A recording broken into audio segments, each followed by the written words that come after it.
Hello, everybody, and welcome to episode number 110.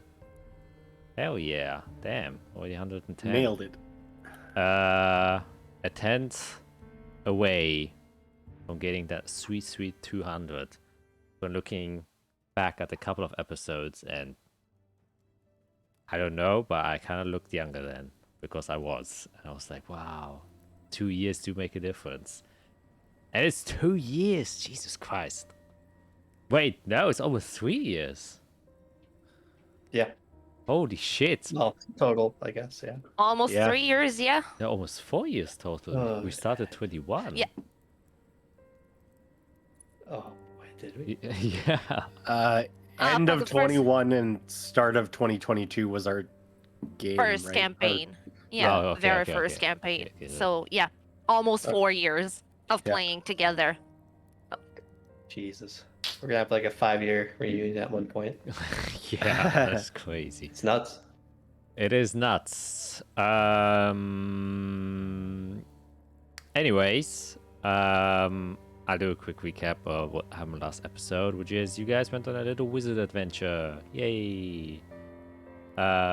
You let yourself get taken by Illentrix Sternenkind, the Archmage of the Starlight Academy, which I definitely didn't name after the Starlight Express, because I just found it very funny.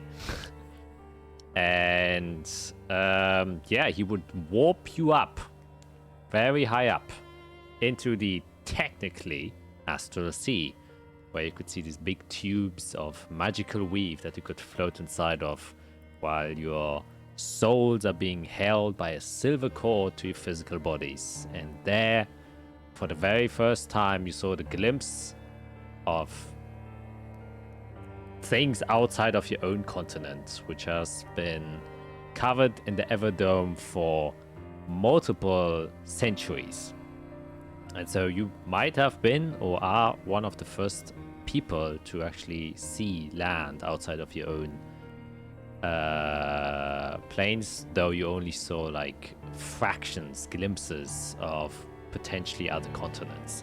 And through skits or icebergs, keen observation, a cluster of islands to the east seemed quite familiar, as you did discover a map some time ago that somehow showed other portions of the world itself, and you could identify them as being the same ones on the torn map that you found. After somehow Illentrix got spooked by something, he kind of yeeted you back inside of the bodies. You kind of took a rest. You discovered, did a little bit of research more about the different planes, specifically, well, Gena, which is what the planet is called, where hell is on. You would then also learn that each planet is a gate and each moon is a bridge that connects the different planes to each other, and that there were multiple planar gates before, but it seems like right now there are only 2 in the sky. Yeah, excluding the sun, obviously. And after that, you kind of got your bearings and decided to do some legend laws, because why not? You got so much fucking incense, 800 gold worth, they have to go somewhere, and decided to learn a little bit about Bell, and attempting to learn something about Melador. Unfortunately, didn't quite get there with Melador. Learned enough. But you still have a couple of tries left with a couple of crates within the hole. Anyways, question of the day. Question for today. You're kind of at like a decently open end, so I don't really have any specific questions that I can ask. I guess, where do you think the other planets disappeared to? Why not? Very big question. Nothing to do with what's going on. Just my own curiosity. What do you think? Huh. Sorry, Oh, would you mind repeating the question? I blanked. Completely blanked. I wasn't there. I sorry. I ask, what do you Teacher? guys think happened to the other planets that do not exist in the sky anymore? She's got sausages! We just talked about them. I'm Greg. Yummy. I'm sick, and I'm playing Irix Banner, the human artifighter. Do I think happened to the other planet? I think they're still there, but they're being covered up by something. So something covered up or hidden or shielded so that we can't perceive them, but they're still there. Yeah, that's a fair assumption, I guess. Yeah, hello, I'm Matt, playing Fiera, the wizard. Definitely just rereading my notes. Yeah, we can only guess. I would say that maybe each planet was the home, planet, plane / place, was the home of a creator. And because the creators are gone, we no longer have access to getting there. So they're just gone until they come back. Which also means that maybe one of them was a fallen creator or a creator that went bad. I don't know. Theories.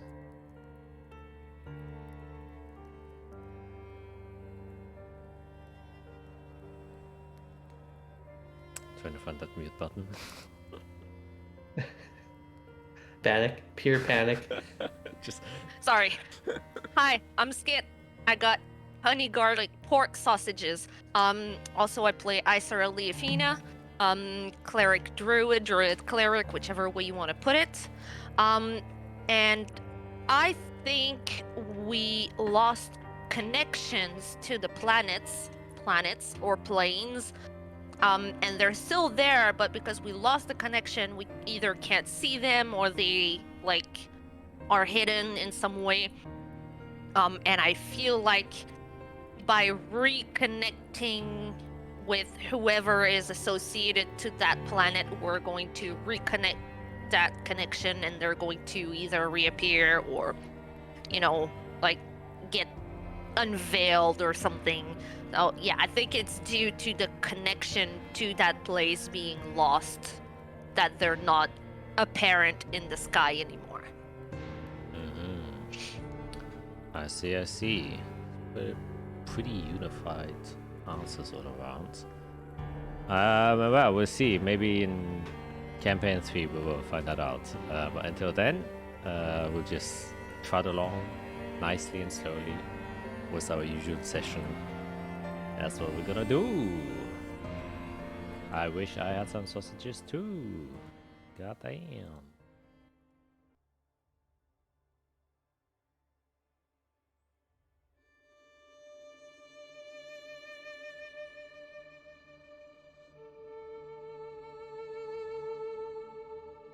Lost and scattered, the scars of the age yonder have become the interest of many factions.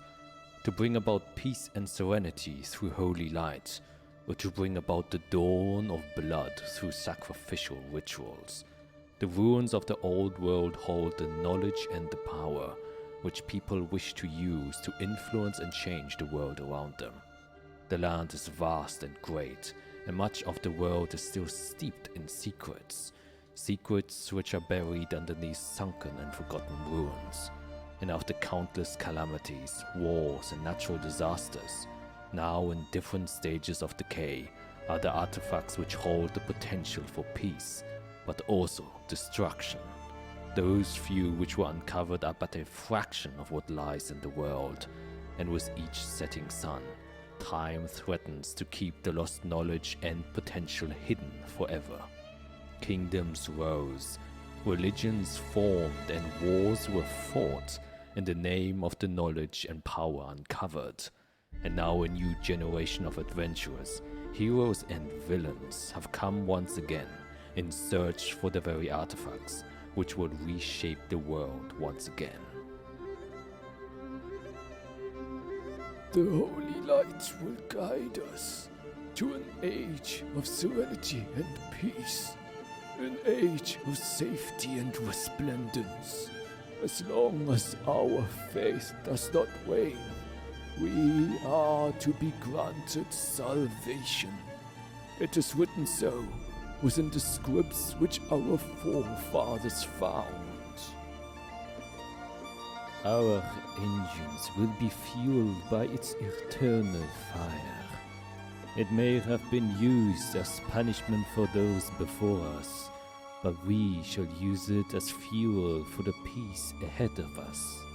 We have marched into hell, and the fire we took will create paradise for us. Alrighty. Well, jumping right back into things, you took a long rest and slept for the day after you did all your nightly rituals, which concluded in various stages of success. And so the new morning greets you. You're still within the archives. What do you wish to do?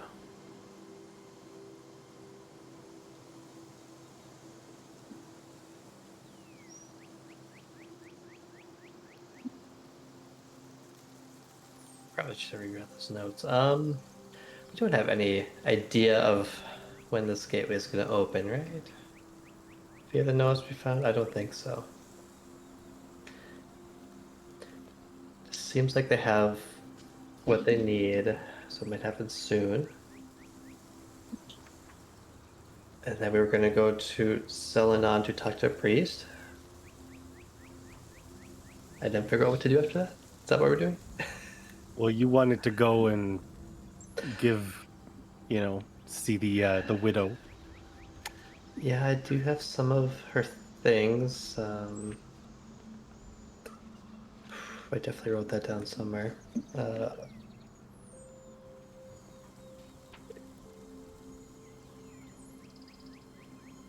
look that up. Previous. Yes, the person was carrying 15 gold, a letter. The card had various goods. There was a case with a. Oh, so I have a wedding ring with me. Oh boy. And there, it's in a letter says, "I saved up so we can move away from here and be a safer place." So that's right. Okay. Yeah, just to give her closure. I think she would appreciate getting his wedding ring back at the very least. If she can't, bury him, she can at least get that ring back. Quite sure we either burned everything or waited for the next ice storm. Which makes sense. Okay, so let's go to Zelenon, Zena S because German. I don't know. But yeah, the only thing is, I've come to realize when I use my biggest resource to transport us, and then we run into danger, I don't have it. So maybe we're low key today and just feel out, go check on the priest, check on the city, get information, and if we're gonna do shenanigans, we do it tomorrow. It's not a bad idea. You're the one with the power, so The power, yes. Power of powers. Yeah, I guess let's just get to it. Unless either of you have something you still want to do here. We have an archive, we have a telescope. I mean, And trees. we can walk around and see if there's anything else that might just be interesting to learn about, but there's not a whole lot here. Do we want to just scatter off into the woods for a little bit and come back? We could. how often are you able to explore the woods? I mean, there could be some really interesting things out here. Maybe not like right by the tower. He's probably found everything around here, but I don't remember what my state looks like. I'm trying to find the map. I don't know if I had woods. Where is that? We could just do what we want to do until noon and then take off then. That works for me.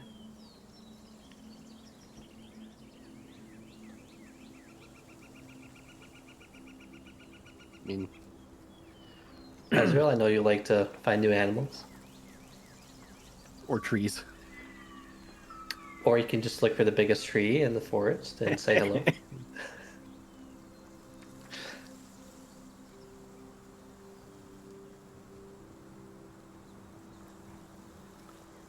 think a little bit distracted as Israel is. Sorry, yes, there's some buckery going on that I had to deal with really quick. Sorry. That's all right. That's all right. Very sorry. Yes. Replace the B with an F. I'm just trying to watch my words with the little one behind me. Oh, I thought that was a term that I didn't know. No. Just watching my words. Yeah, I'll follow you guys. Wherever you go. Spin around in a direction and point, and we'll go that way. Sure. Well, I mean, didn't you say you wanted to go to that lady? So we had some stuff to that's Your finish. forest stroll. Yeah, Yeah, well, I mean, we we have can't some stuff travel. to finish.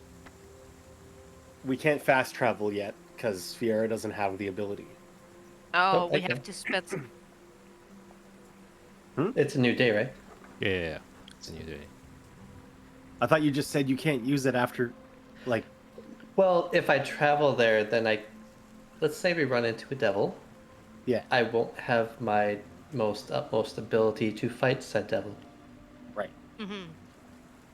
So if I'm traveling, we just need to be careful once we get there. So we Okay, should I be. misunderstood.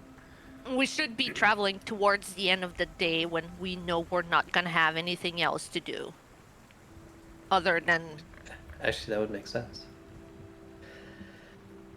Yeah. Yeah, I mean, we could do that. Maybe we can see if Veltrix or my dad have anything else we can help them with while we're here.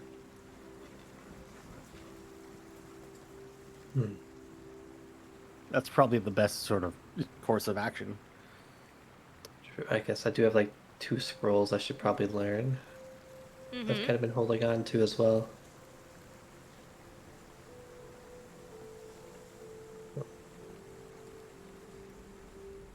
Yeah, maybe we can keep busy. Then leave around sunset. I think that's what's going to make the most sense for now. Since we do want to be careful traveling around here, we don't know these places, and we've jumped feet first into devil stuff again. So All right, let's go find your dad. See if he's got anything new to say. yeah. All right. You just find your dad, who has been, has his own chambers where he's been mostly taking care of your mother. And when you walk inside, you see that your mom seems to be doing a lot better. Things like she's gotten over the worst part of her illness. She's just enjoying her breakfast at the moment, and your dad sitting by her side stands up at the sight of you guys arriving and says, "Oh, hello. Good morning to you all." Good morning. Good morning back to you. Oh, see, the cold weather has finally got to you, Eirik. Shut up. Well. We were flying for quite a while in the air in winter, in wind. Yeah, that will I do spent a it. good chunk of my early time in Yeshimon too. The cold isn't what I'm used to. Completely different terrain. Never been there, but I've heard stories. Well, Do you know somebody from Yeshiman, perhaps? Any nobles or any anyone that lives there? Kings that might have been assassinated. Oh ho ho, he would. Well, let me get my Yeshimon notes out. Oh, you gotta be kidding me. On the off chance that we go there to close a gateway to hell.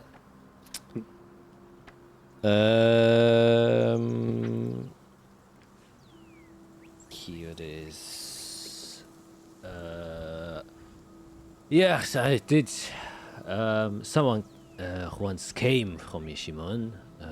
He was one of the senators working there. Did some just simple trading negotiations when they were trying to expand their exports, since they mainly deal with imports and exports, and the ship transportation is very important for Norkan, which is the capital city of Yeshimon. I say capital city, it's the only city in Yeshimon. Yeah.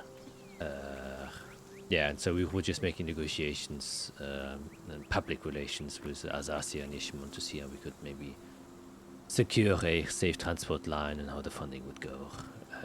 His name is Gavin Usilian.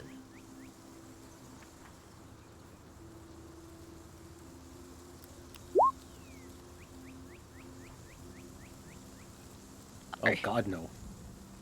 Wow. Okay. First part, yes. Second part, never. Yes. I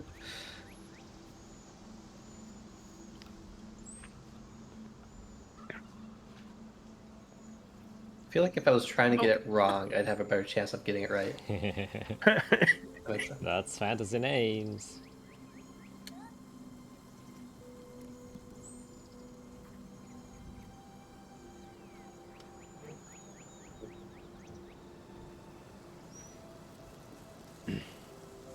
Yeah, but they're far away, and so we did not many talks or reasons to talk with Yeshimon, so.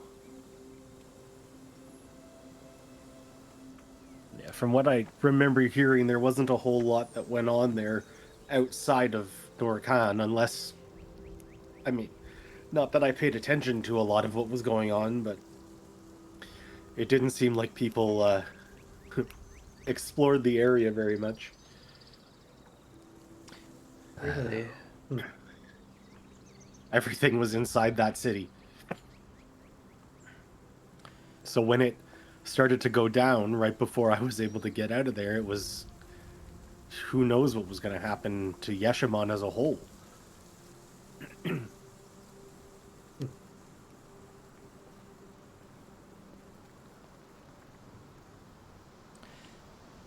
Yeah, they're quite separate from all the other countries. Well, similar to Heems. They're also, in their own respect, very secluded, but I think Yeshimon even more so. But that said, they do have a very prominent role within the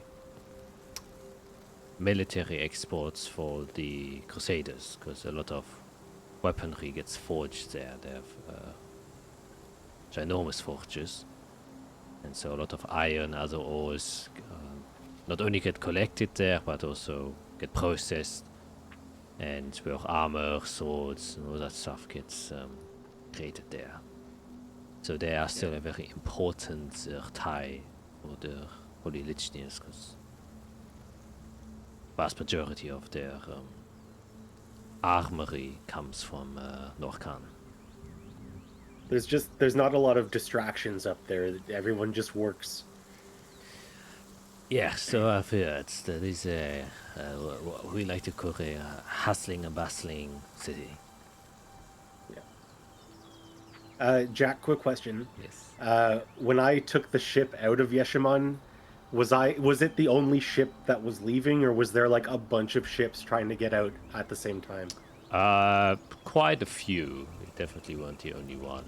It was like there. In general, a lot of ships always leave Norcan because they have a constant export and import going on. But yeah, during your circumstance that was going on there, definitely a lot of people tried to leave, but many of them actually were. Actually, yeah, no, yours was one of the ones that was allowed to leave. A lot of the people tried to leave, but they were halted by, other Crusader naval vessels.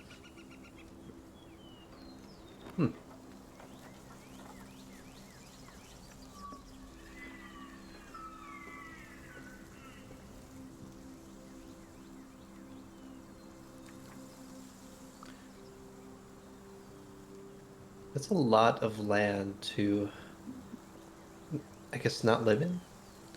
I mean, all I see is desert, so I'm not surprised, but there are rivers. Well, The ocean. there is a coastal village that I believe exists.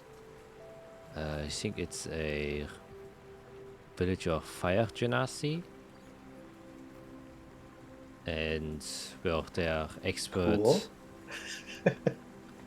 fishermen, and the Holy Religions isn't the biggest fan of anyone with innate elemental affinities who they believe belong to, old dragonkin, and they definitely belong to one of the vile bloods, how they like to call them.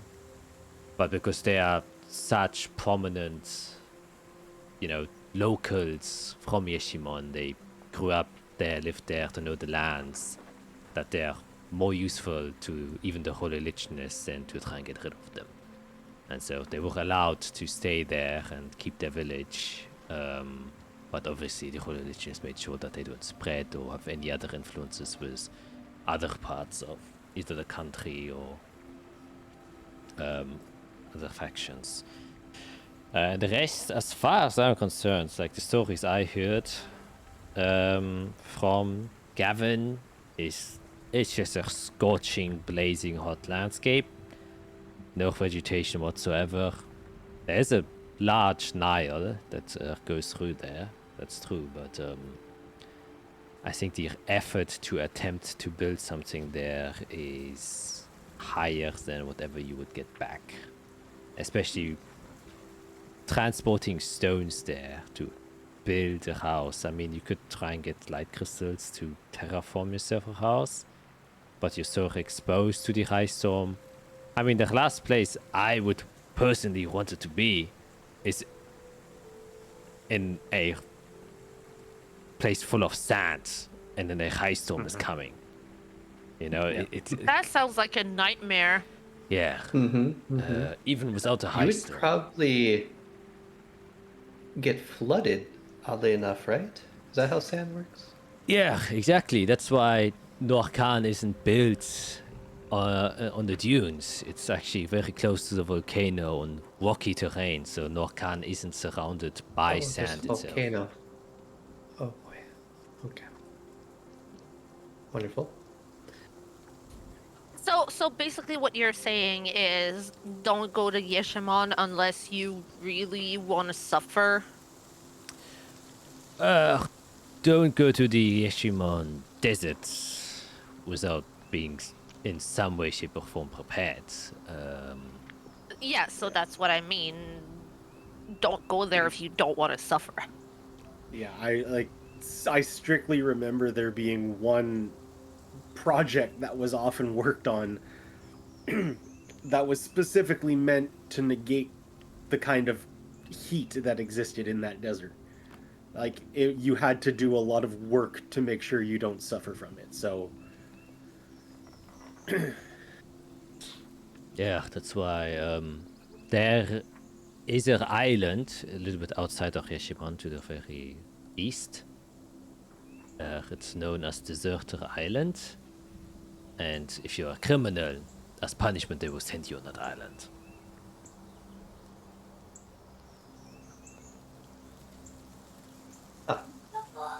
That's tough. Yeah. That's interesting.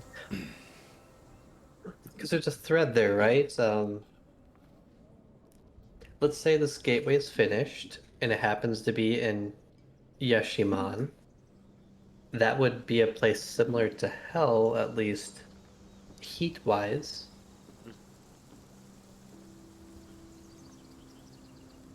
And there's a lot of space there to build, and if they're at least used to they're used to worse terrain.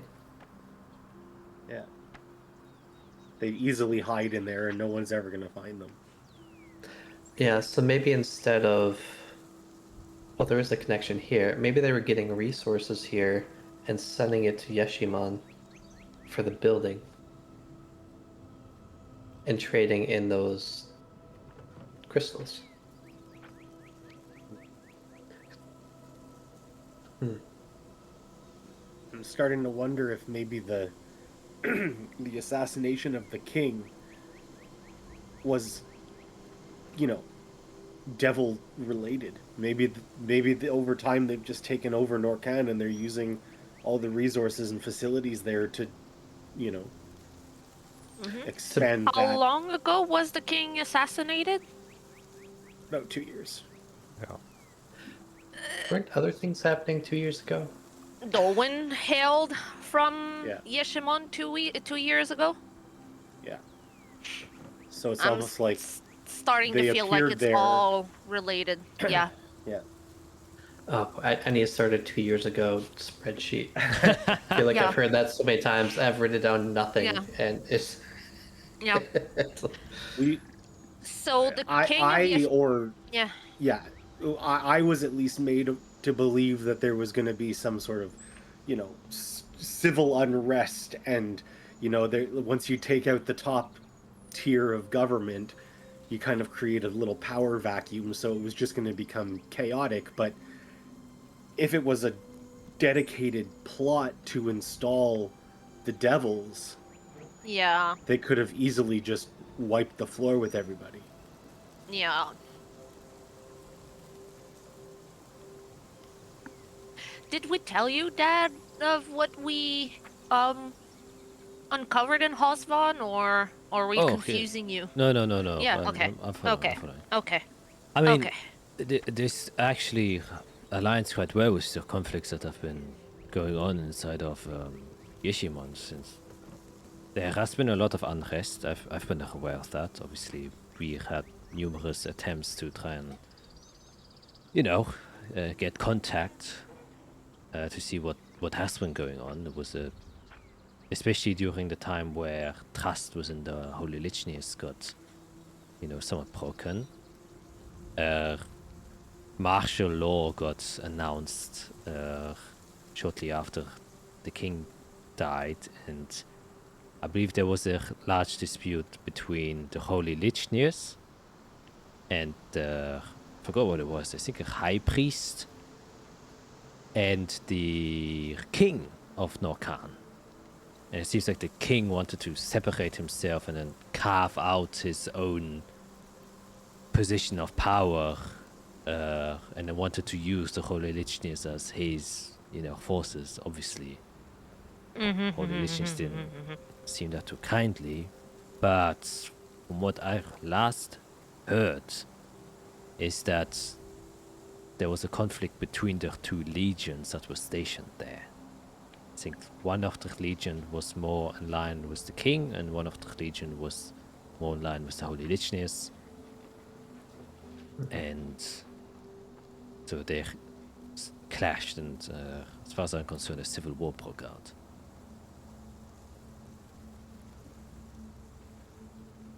How much do we want to bet that the king of Yeshimon is either influenced or was replaced by a devil, and the Holy Religious Legion that is following the king is either infiltrated by those devils or controlled by those devils. And we're now starting to put pieces of the puzzle together, and I'm not liking what I'm seeing. Well, your original question was how much do we want to bet, and my answer is everything we have. I am fully I certain. mean, within reason. Okay, maybe not all your incense. I'll give you that. The rest of our stuff, I will bet. We're starting to paint a picture here that I'm not liking. Well, good news is the painting is not finished, and now we have one hand on the brush. So, Big painting, little brush. Here's the thing. What we've actually done is we've seen the painting and we've started smudging it with our fingers, and they're not going to like it, and they're gonna come for us. well, that's very true. Have We've we? made a lot of wonderful friends, and so many enemies. Well, that's just politics. So you're not far off, and I mean, Yep. smudging can ruin an entire painting. So even Yep. if it is a little brush, one wrong stroke can ruin everything. Well, oddly, sometimes it dramatically also increases on the price, That's true. and nobody can explain why. Yes, Mrs. Our archaeology, fun stuff, and I'm just saying. yes, It makes it more realistic. Because counterfeits often are too exact. I've been studying Alright. and not watching a TV show whatsoever. You have not been influenced by Sir Nicholas Cage by any chance? Quite a bit, actually. Yes. Literally, yes. That is canon. Yes, I can't disagree. And his forging of very important documents to save them? Yeah. I know nothing about that.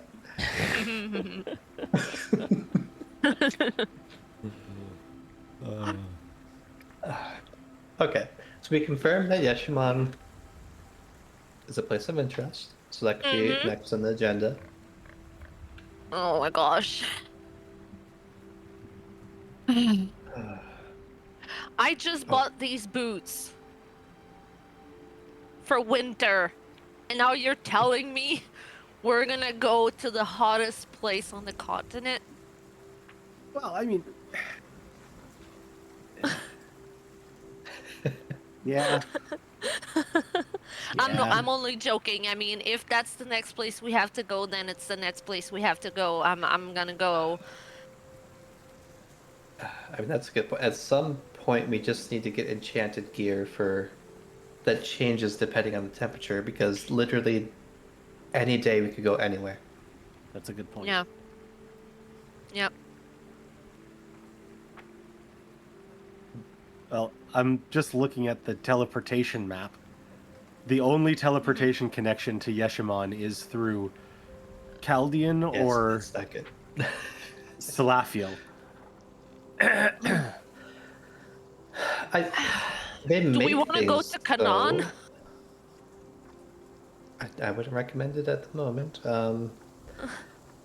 But Just saying. you're from there. A region, and now all the regions are independent, or fighting for independence. I think it would be a lot easier to find something that was forged from Norcon within the last few months, and I can use that to get us there. Could you teleport to Arik's old house? If he was like to- it's been a while. I mean, Or somewhere he's been? Like, If do you're you have looking- anything? if you're looking for like a thing that existed from there, Within the my- last few months. only within the yeah. Well, never mind. There's a limit.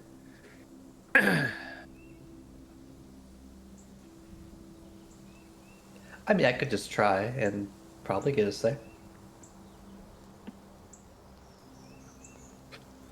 Jack smiles. Yeah. Once That- again, that's I will also a- say, let's not do that. Okay, that's also a problem for a couple days. Well- We do have other things. Yeah, the list is Yeah. ever growing. And I do want to try to make something. And honestly, I should probably go to the archive until we leave. I need to figure out how to travel between planes safely. That seems to be pretty important. I'm also studying that. Funny enough. I feel like my connection to the Weave and the Feywild might help us at some point, but I still haven't Mhm. quite put the pieces together yet. It would be. I would need to see my old mentor to get some help on that, because he took me to the Feywild, so he knows how to do it. That would be wonderful. That'd be a lot. Yeah, that makes things a lot easier if he knows how. Or was it the Feywild? Or he brought me. Anyways, he helped me figure out, like, see the Feywild and stuff. So, Is he in the Cerulon Great Woods? I would assume? yes, yes. Oh, I well, would that's have. good. We would have to find his shrine, and I would have to Oh. light it to call on him. Oh, I okay. can- Wait. I could There's take a us there. shrine that you Yes. light. Yes. Well, it's not really lighting it. It's more like I have to find the shrine there, and it's lit by moonlight, and he's basically around there. But I We would just don't call have on a him. moon.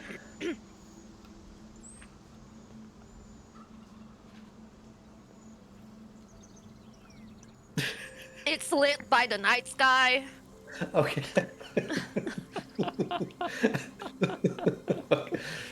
That realization. Coin just dropped. Funny enough, with the Everdome, we probably had artificial moonlight, and now we don't. Huh. But basically, yes. Oh, I could take us back to where his Okay. grounds are.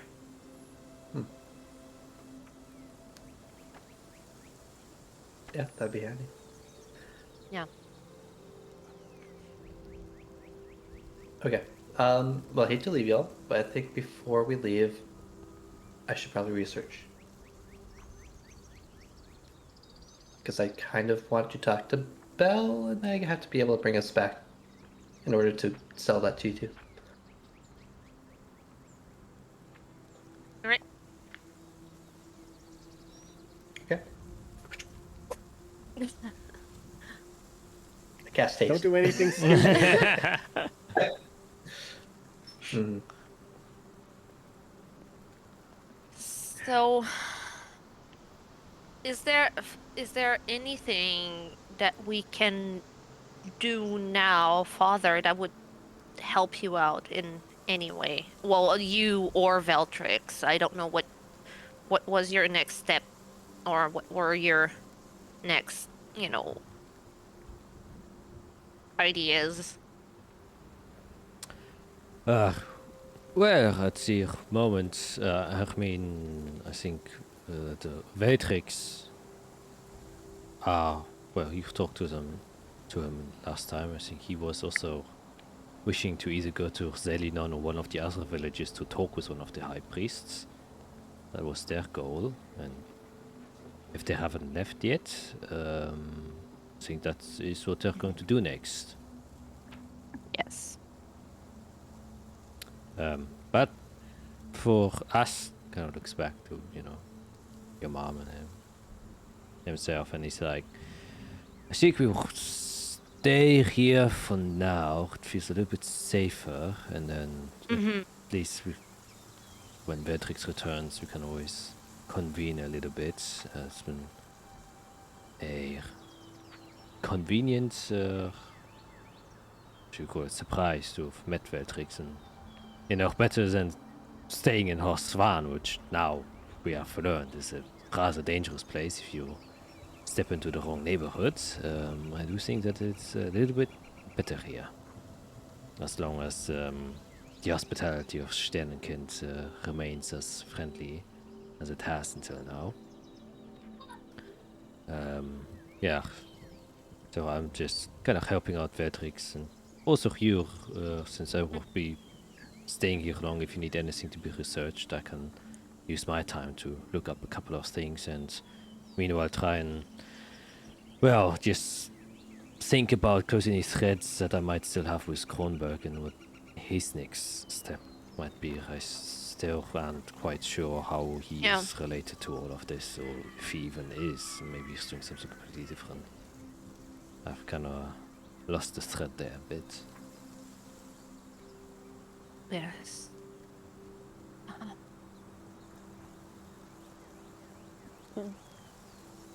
When do you think it'll be safe enough to go home? I think I will feel safer enough once I've taken care of, or once we have taken care of Kronberg, because he had a lot of connections there, and Well,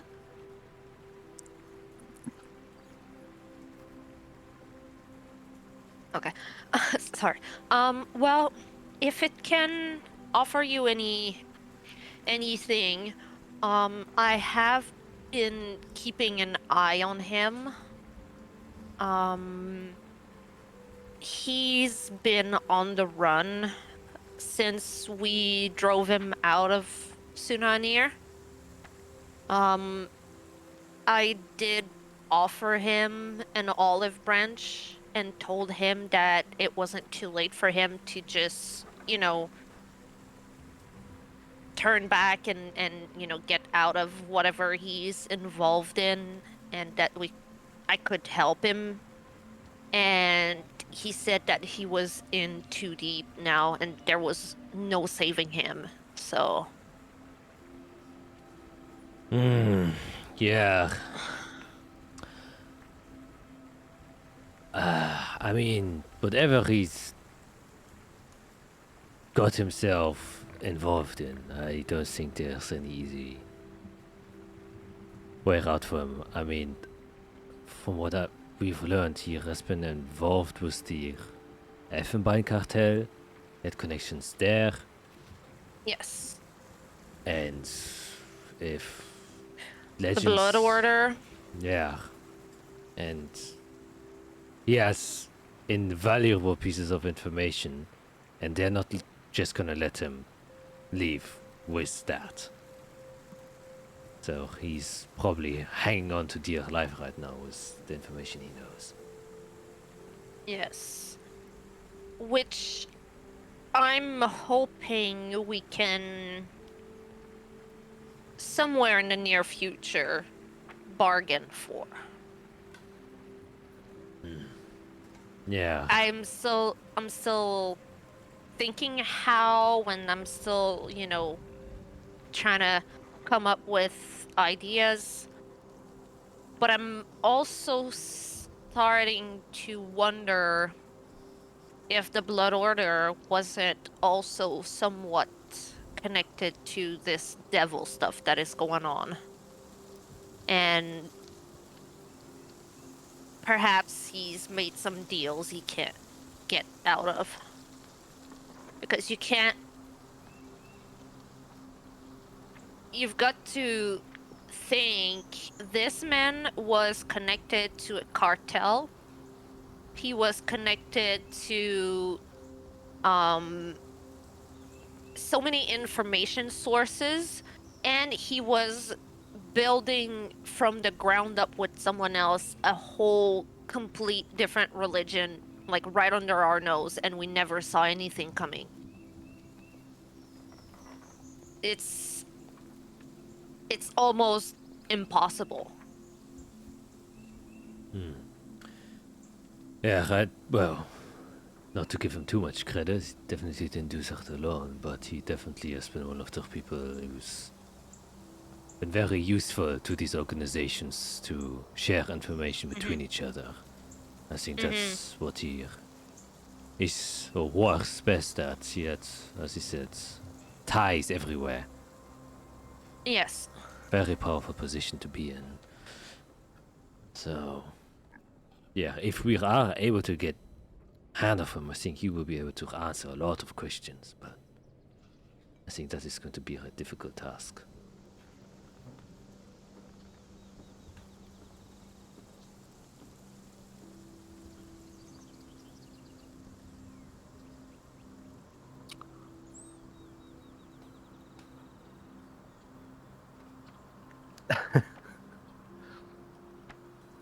Talking to the wind.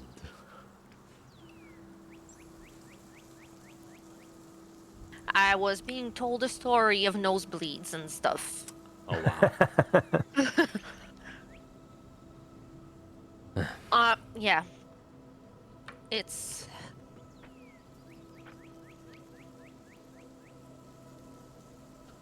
I almost feel bad for him. Almost. Almost.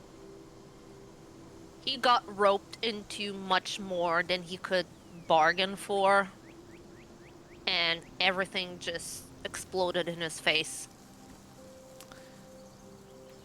Yeah, but I do think there was he's not stupid. You don't get to where he's stupid. So He's a smart dumbass. he's a cunning individual who tried a very risky play. I don't know what he wanted out of all of this, but it backfired. That's what boggles my mind. Like, what was he trying to achieve with all of that? I mean, like most people, probably greed or power. He may have been promised something of sort these lines. If whatever he helped bring to fruition, he would be rewarded at the end. And he never got to the end, and now he's kind of stuck in a pit. The only place where he belongs now. He was just trying to carve out his own little, golden, tier that he can exist in. Yeah. Crazy idea. Mr. whatever his name is, Light Commander or Blood Commander, that, mutilated us. What if he's a very powerful devil that promised him stuff that only a devil could Yeah, well, promise them? it's entirely likely at this point.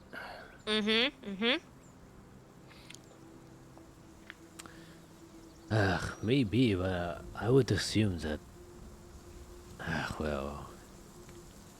With the holy everything going on with the Blood Legion, I'm not sure that's true, and I'm not devil expert, so anyone at this point could be a devil. So At this point, I feel like us three and Veltrix and Tenaria are the devil experts of this place.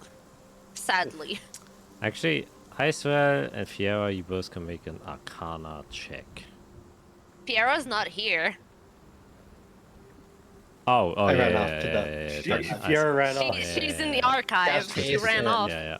Icewell, you can make an Arcana check. Since, it makes sense. You're also the one who's kind of like thinking about it, or you mentioned it. How about a 23 when I rolled only a 5? Fucking insane. The unintentional Super Arcana build. Yep. That's crazy. Yep. With wisdom. Yeah. Yes, with wisdom. yes. And no expertise either. No, just wait until I have expertise. I'm going to be unstoppable in Arcana. Just a good odd. Actually, yeah, we'll get another +5 on that. So 23 plus 23. Yeah. Fuck. Yeah, it's basically you got reliable talent. Yep. basically. Yep. Um, Yep. Anyway, I don't know how I did it, but I'll take it. a thaumaturge magician.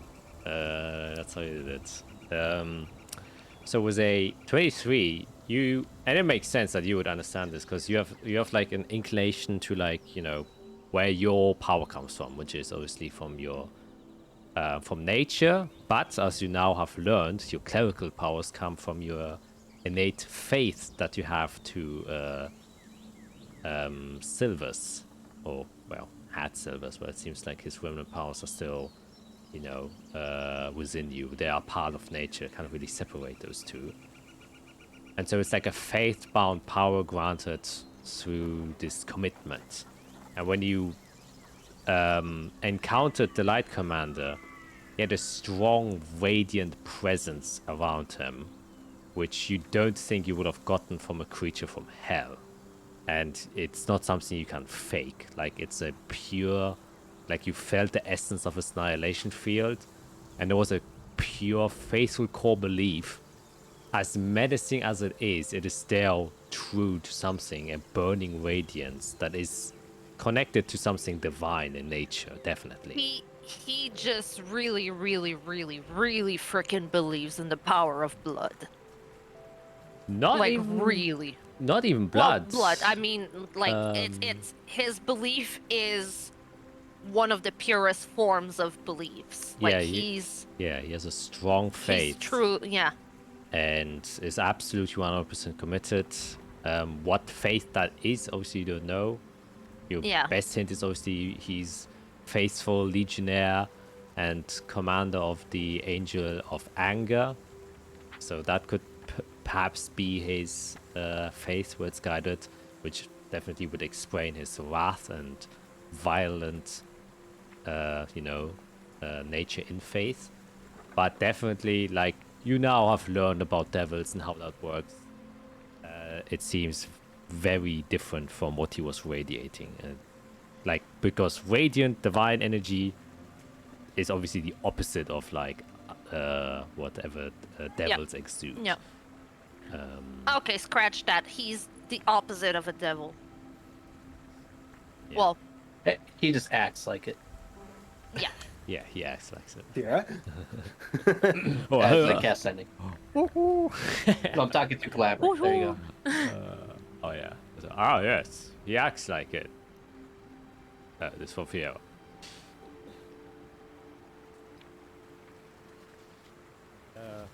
Well, if... oh, my microphone is doing shit again. Crunchy. Oh, god damn it. Why are you doing this to me? There we go. Yeah, well, your father will then just kinda, stay here and... Well, like I said, can offer my research capabilities. Not the best, but I have more time than you. So if anything you wish to learn about, just let me know.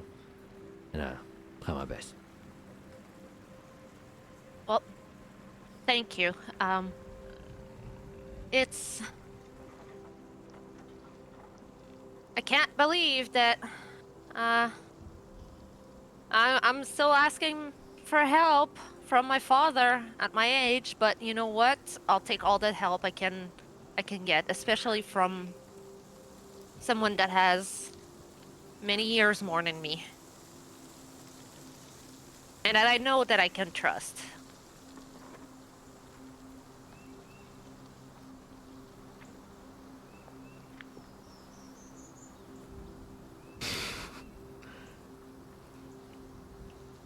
There's a giggling fest going on over there. All right. Well, then we're gonna do a quick switch over to Fiera.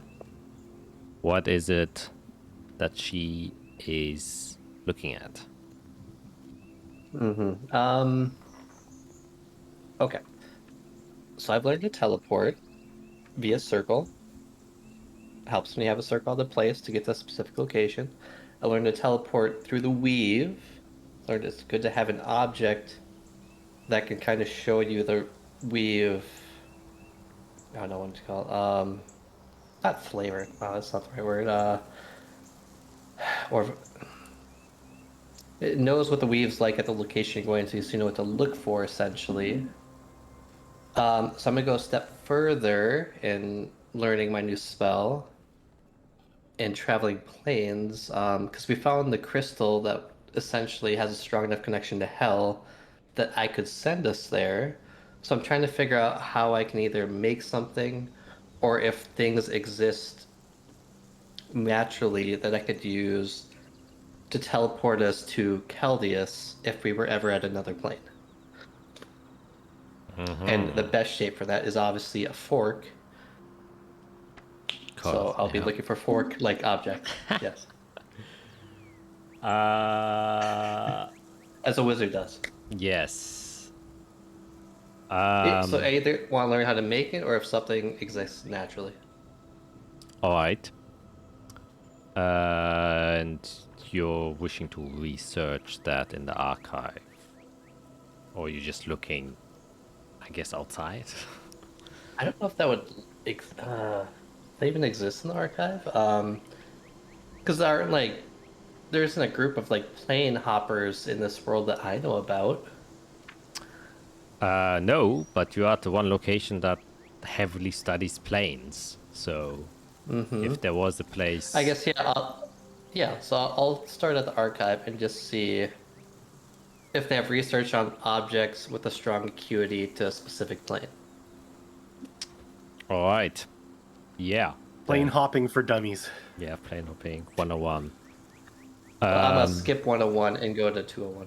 Oh, not even 102. Immediately 201.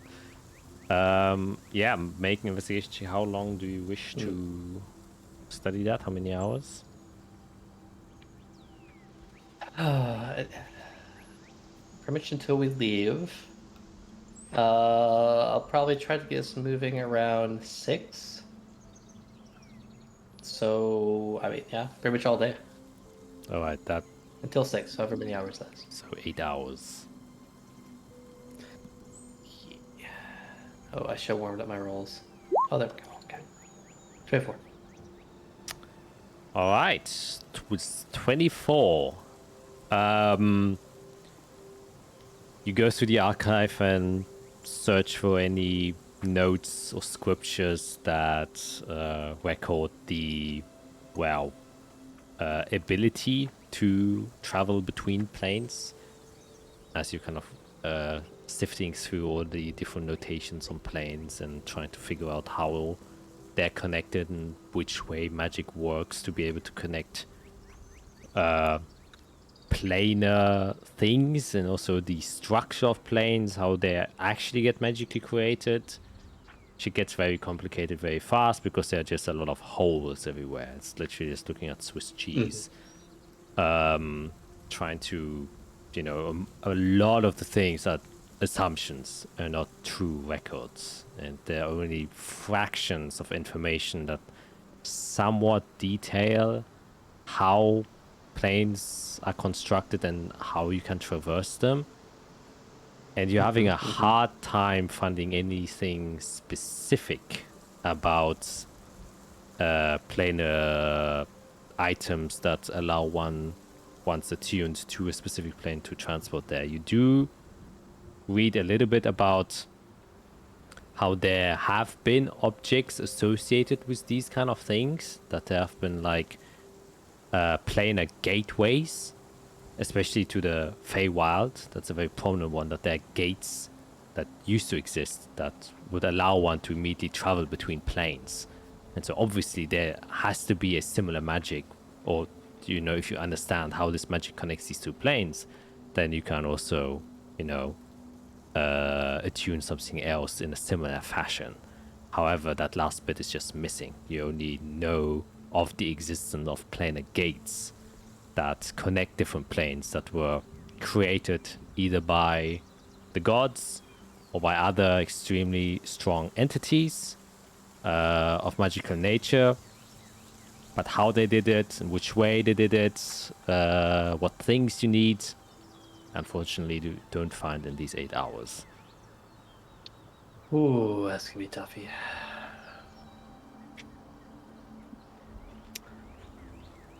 Huh. Well, I don't really want to experiment because if that goes wrong. Whee!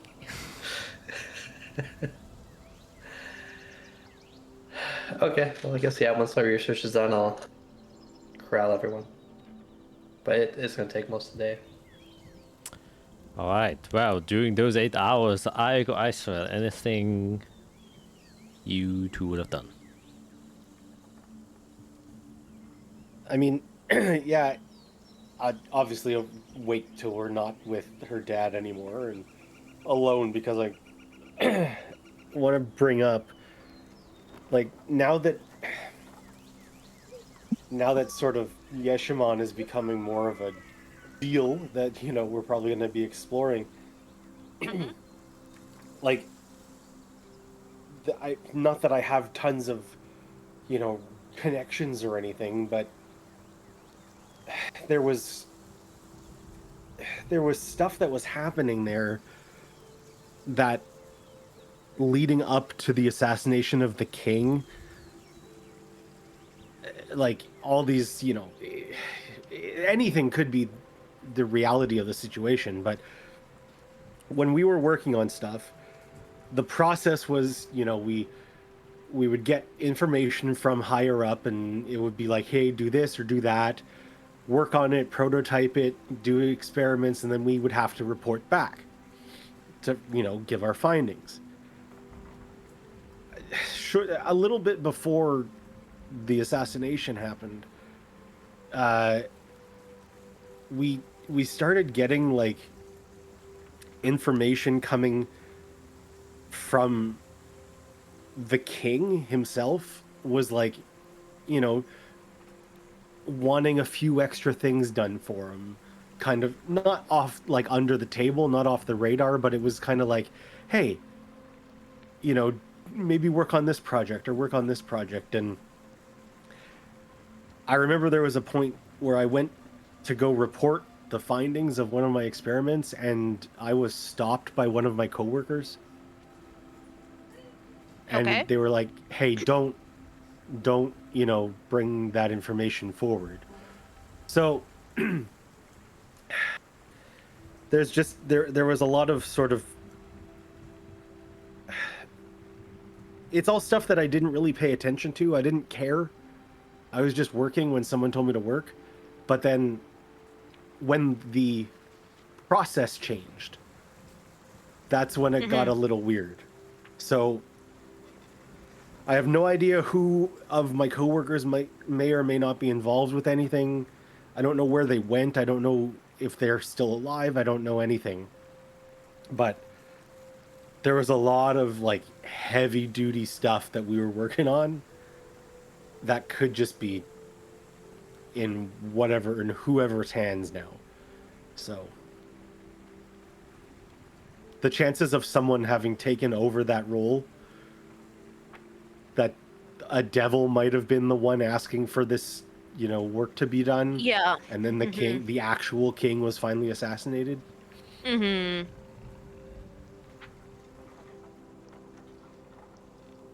Anyway, I realize I haven't really brought up a whole lot about like the work that I've done before, and it just seems to be coming quite quick now. And Well,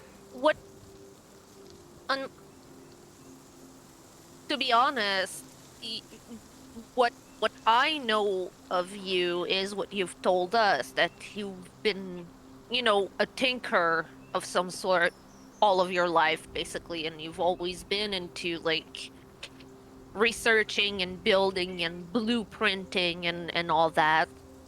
And so I don't know the measure of your involvement into, like, what was happening into Yeshimon, like, willingly or not. But you have to be aware that when we go to Yeshimon, there is a strong possibility that you learn that you've contributed to very bad things, like, unknowingly. Yeah. And knowing you, that's going to break you. And I don't want that to happen. I I don't want it to happen either. And I mean, I've been trying to prepare myself Yeah. over the last little while, trying to Yeah. come to terms with this. It's yep. It's there is a strong chance that we discovered that you played a small role into it, like unknowingly. I mean, I wouldn't be Just- surprised whatsoever. I mean, so many of the things that I did sort of, work Mhm. here and there on, a lot of it is functional. It's helpful, which is the kind of thing that got me excited. It was stuff that was going to be useful for, defense or protection or, building things or, all sorts of stuff. But it's that next step of what that technology has then been used for evil. Yep. That is worrying me. I know, and there's also those little extra thing that you've mentioned as well, that maybe it was just the king genuinely being curious or wanting some extra stuff, or maybe he started doubting, or it could be that something bigger was happening and you didn't know. I mean, you can't break yourself over things you don't know. No. And I'm really trying not to. And I think I've been doing a good job of not, freaking out about it. But that's because we haven't You've been getting better at not freaking out about everything. we just haven't experienced a lot of my world. It was crazy at the beginning when we were still kind of like following that chrysalis, figuring out what to do with all that, and I was that could have been crazy. But now it's all starting to come back, and it's just needing to start putting pieces together again. And just the fact that you almost had a nervous breakdown knowing that you may have contributed to a chrysalis being lost makes me worry of the reaction you're going to have if you've learned that you were involved in some way into the assassination. oh god, no, god. Yeah. I feel like we're gonna have to pull you out of your personal hell if that was to happen. I mean, yeah, I guess, that was the big reason why I tried to not pay attention to the politics and stuff. And Yep. Unfortunately, sometimes trying to stay completely ignorant is not. And I'm one to speak. I've basically danced with the enemy for years, having unknowingly my own worst enemy at my table every week for dinner. Bro. yeah, the sort of secrecy, like once I traveled back to Suna Anir, the secrecy kind of stopped. I was just in my own place again. I had the shop, doing little projects for people around. It was pretty, chill. Yeah. But I can't remember if I told you this, but earlier, like a few days, maybe a couple Voss before we met at that meeting, I had started receiving anonymous letters that were requesting special projects. but I didn't do anything with it. I just left it. I didn't. It was weird. You hadn't told me that. Well, surprise. Well, I mean, you were one of the best tinkers in Sunania, so it would make sense. But then maybe you were tracked down somehow. I mean, yeah, it could easily be someone who knew who I was and was looking for for help with stuff. But it just the things they seemed a bit out of my realm for, you know, having such just a small workshop and just kind of working on my own. And anonymously as well? I mean, if it was like someone that you would have worked with before in Yeshimon, why would they be scared to say, hey, it's so-and-so, I have this special project I'd like you to help me with or whatever, you know? Someone clearly knew who I was and where I was, but didn't want me to know.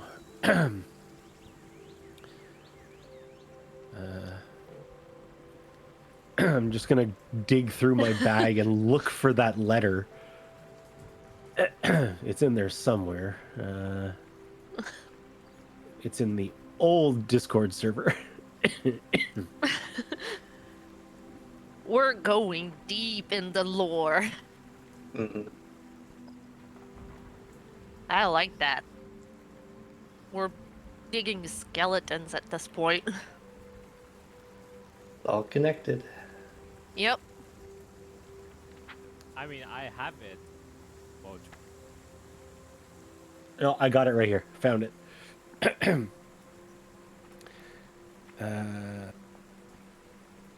boom, boom. I also got a roll 20 if you want to share it to anyone.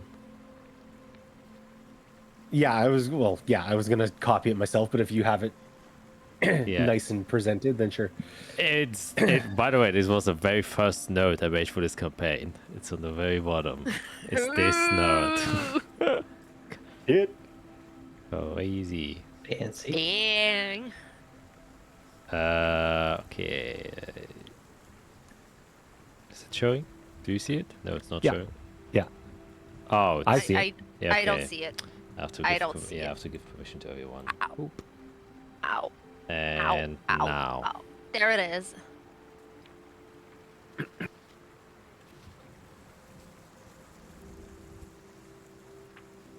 Wait. Still read it out loud. It's fine.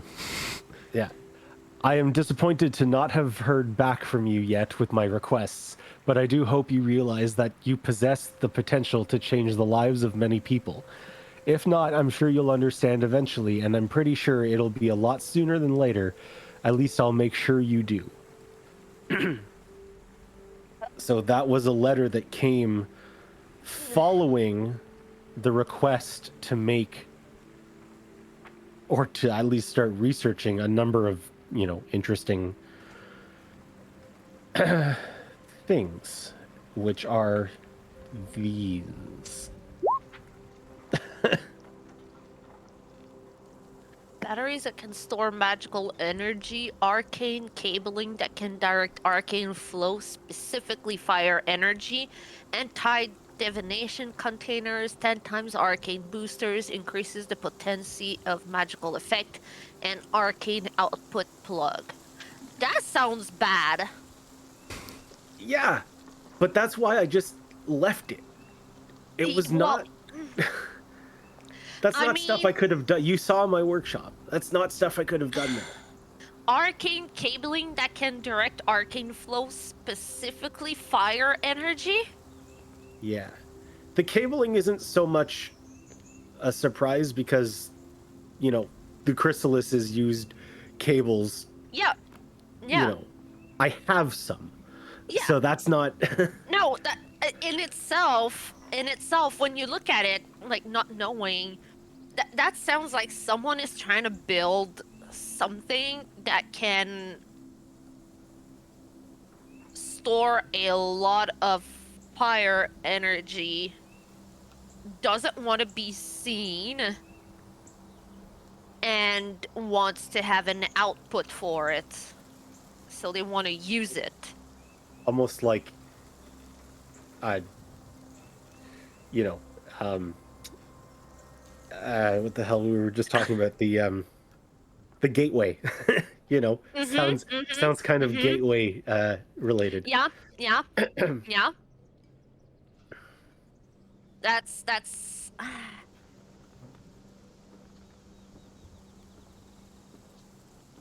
Anyway, this is just me trying to like get it all out here because it's come up and I don't want to be sitting on the information. I didn't want to, you know, we were never really involved with it. So I didn't really see the need to bring it up because we had so much going on. okay. Sorry. I saw. Fruit fly. Ow. I mean, when you just take it by itself and you look at it on your perspective, you know, you used to be in Yeshimon, and you know you were working a lot with fire, and there was a lot about like fire. A lot of fire was involved in your work. You also fell into a forge, or there was an accident or some sort. So like fire has always been kind of like around you. So when you're looking at it like from your perspective, it's like that's just all like normal-ish stuff for you, but also like it's kind of weird that someone would track you down and ask you that in your very small workshop that, you know, you could do pitchforks for farmers and specialties like this. It was a rake. It was a rake. Sorry, rake. That he later got killed with, but that's another story.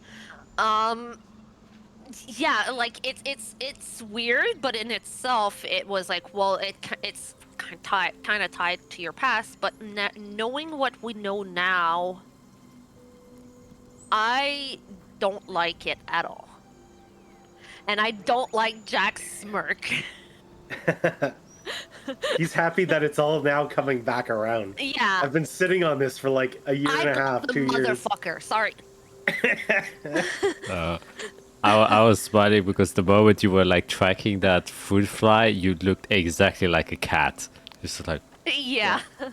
Yeah. I was so wow. It's been circling around me for days, and I hate it. Yeah. Now that we know all that we know, and that someone tracked you down specifically for that, they either know more about your accident, or they thought that you would be quote-unquote dumb enough not to ask questions. You know, like a grunt just doing work. Which I was very happy to do. Well, yeah, I mean, I'm not saying you're dumb. You're very smart, very intelligent, but, you know, from what you've told me, you used to be very much like, don't ask questions, just do the work, do the research, that's what's important, you know? Yep. Very much, yes, man, I'm doing my work, and that's it. And to be fair, still kind of am. You know, I don't. Multiple times over the last little while, I've said, let's try not to open up, more doors before we even try to close others. Well, yes, but also well, not really. You might not realize it, but you've changed a lot since we met you. A lot. You've started taking your own place in this world, and you've started putting your foot down, and you've started doing things for yourself and not just for others.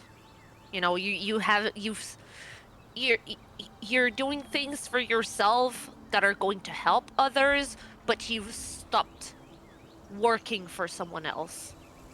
Yeah. You've stopped doing things for someone else. That's true. So you haven't changed at your core that you still want to do things for others, but that's the thing. You want to do things for others. You are not building something for someone else to do something else. Yeah. Well, That changed. in that sense, I mean, it's, it has a lot to do with you guys, obviously, having, people that actually, care for and care about me at the same time. It's like, I Well- feel useful. You were useful before. In a different way. Yeah. But yeah, this letter very much feels like either someone thought they could profit from you or knew stuff that we don't know yet.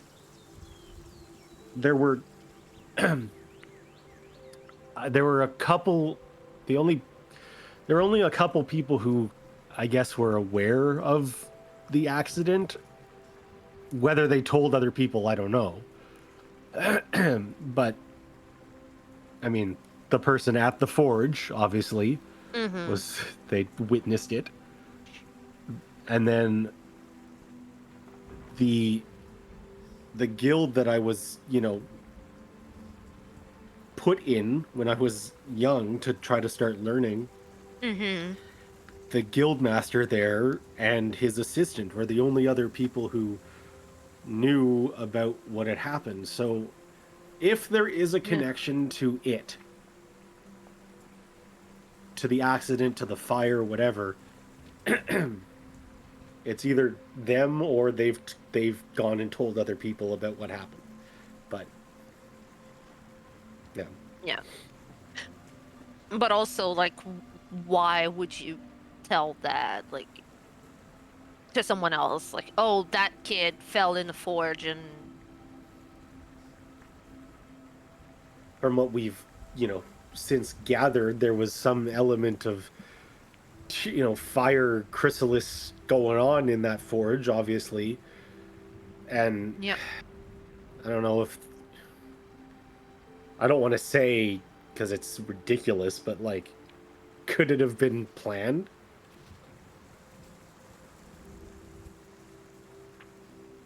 Well, didn't Tolvar tell you that you've always had this connection to fire, or you are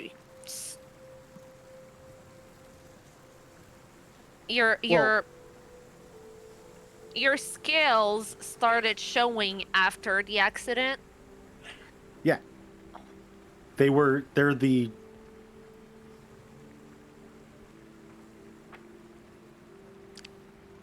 Gets distracted by glamour. okay, I have to find my Tolvar notes. Sorry, someone is actively choking next to me, so I'm just making sure that he's Oh. actually breathing. Yep, good.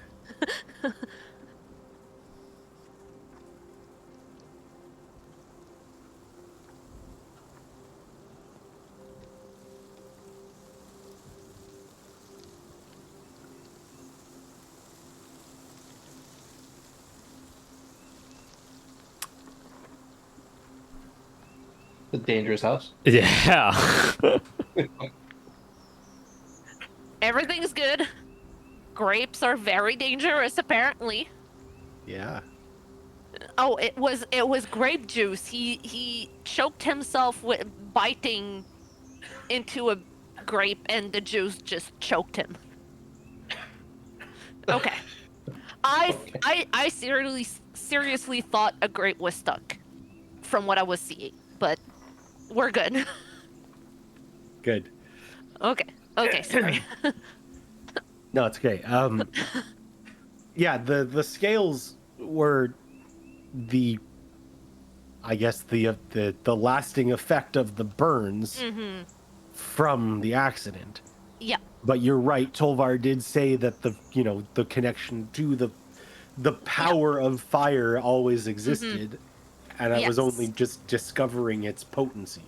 Because they called you, I don't know what night back in hell. The Daracon night. Yes, that. So I have a feeling that the accident was an accident, but it might have unveiled some stuff. And so from someone looking out, you were just a kid with scars, but to someone that would know that stuff, I don't think I don't know. I don't know.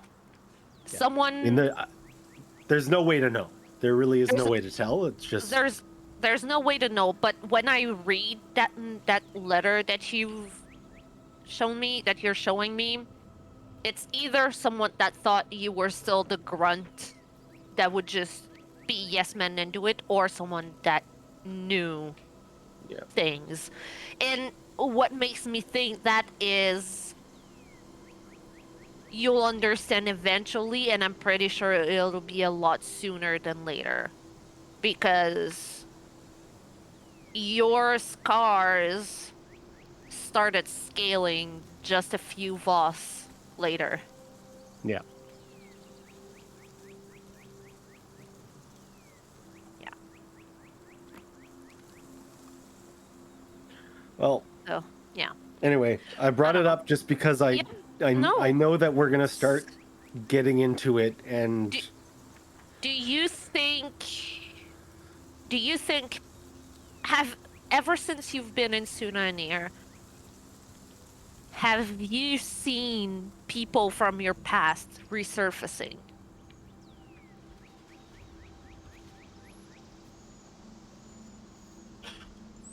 as far as I know, no. I was just kind of on my own. I wasn't on my own. But what's her name? Velina, the girl that I did travel back with. She's the one that I've been seeing a couple times in my visions. Okay. She was from Yeshimon. She was okay. But, well, that's what I mean. Like, other than in you've seen Velina in your visions, but you haven't like seen anyone else, like, actually. Not that. We haven't come across anyone that's, I don't remember, other than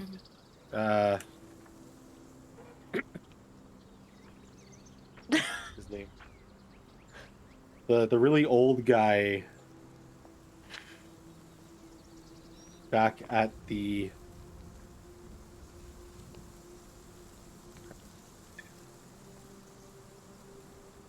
what was his name?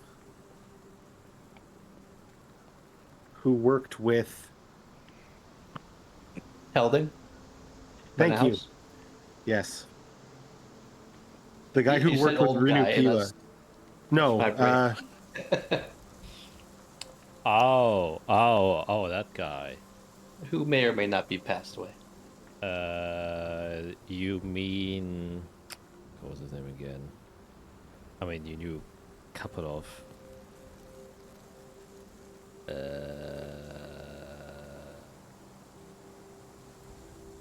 when we tried to break into his office. Oh, that guy who was like a thing with Rina Pila. Oh boy. Yeah. Oh, that guy. Oh my God, what the fuck was his name again? When we found out that Rina... Merculios? Oh, yes. Oh, yeah. In my notes, it says, seemed very old. Yeah, Avalan Merculios, yeah. He was the only other one that someone's kind of like appeared. But we kind of dealt with that. Yeah.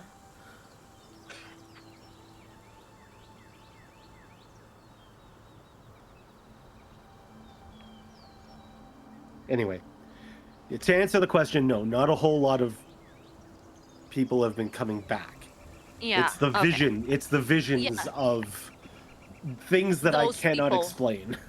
Those people that are in your visions are the ones that are unexplainable.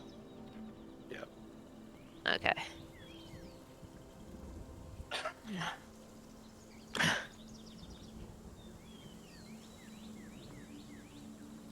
I did think I might have seen Valina once, right after you gave the speech. Looking out into the crowd, I thought there was a possibility that I saw her. But there were thousands of people. And, yeah. There were a lot of people, and I mean, people can look like people we know from afar with so many people like this. But it would be a good idea to start keeping an eye out. Not saying like we're actively looking around us, but I mean like whenever we're in a crowd or in crowded areas, it would be good to maybe pay attention a little bit. Because I honestly don't think that you were approached for no reason like this. Just because. No. There's no way it was, totally accidental or random. Like, someone knew. Well, yeah, and like I said, they targeted you specifically for one of those two reasons. They didn't go for someone else that worked on those projects with you from the guild. They went to you. Yeah. Yeah.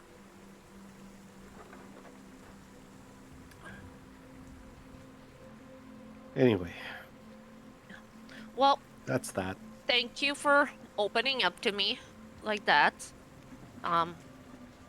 When the I know time you- comes, I'm ready for it. I just, I like know I you said, don't I like didn't it. want to bring it all up because it was too much.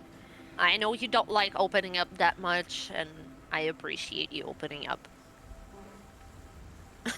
Please don't die. I'm trying.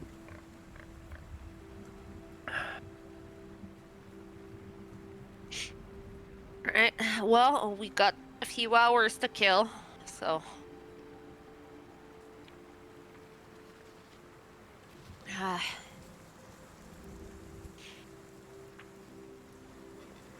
Oh, Glamour just got fed. That's what I saw there. I don't know, is there anything I'd like to do or research while Fiera is going through her whatever she's doing right now? I'm gonna take a nap. Literally just woke up and then immediately goes back to sleep. I'm sick. I'm taking a nap. Yeah.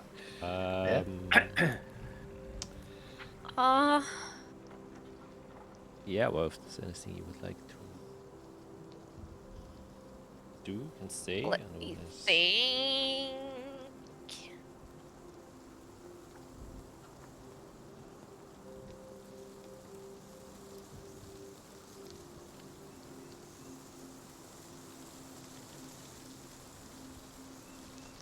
Yes.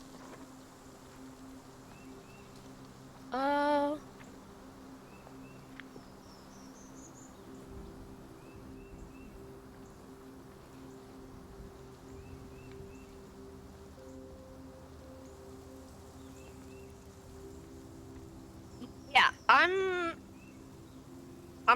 going to go into the archives and I'm gonna do a little bit of research on. Actually, I want to read up on like the observations that have been made on Galar since in the last 2 years, because we saw that the moon started flickering about 2 years ago. So I want to read up like on the observations of before and from maybe like 2 years ago and until now, and like what are the observations that were made on that, and if there are any running theories that are documented or anything like that right now, that just out of sheer curiosity of like what students and observers like this would think of that. Yeah. Make a. How long would you like to do that for?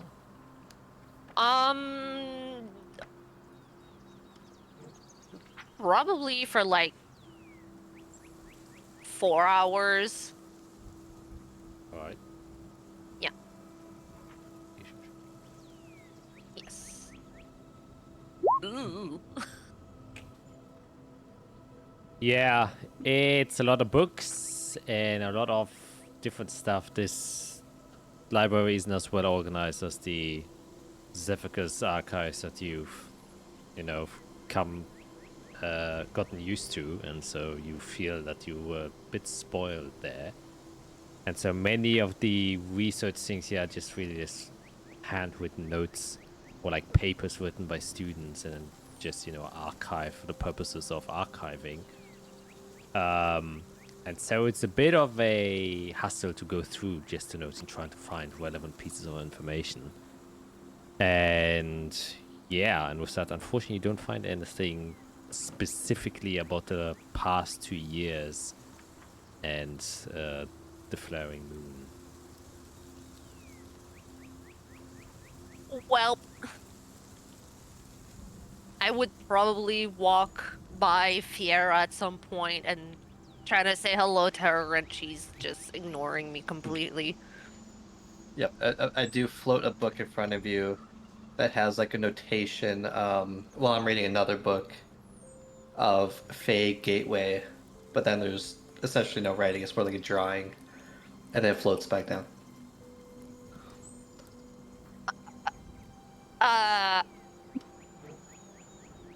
Yes. Bay Gateway, yes. Yeah. I'm Right, aware they of those. They used to exist, but they Yes. don't anymore.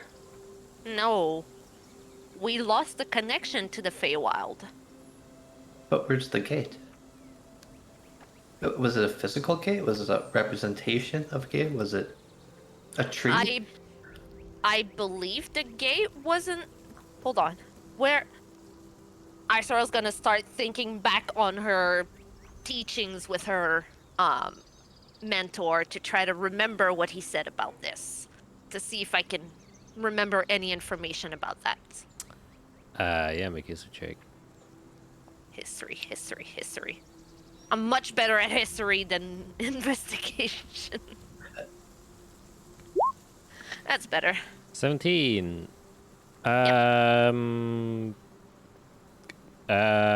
So yes, you do remember there are physical gates that used to exist, but the connection between the Feywild and the material plane that you're on is, kind of veiled, similar to the place where, your mentor was, and you also understand that there where your mentor was used to be one of these gates, but it disappeared over time as the veil got weaker. So basically the connection is the gate, and without the gate there's not a connection. Yeah. However, there are some points where the veil is so strong that simply by walking you are then suddenly in the Feywild without you even noticing, so there's not even a physical gate. But these don't, as far as you're concerned, exist anymore.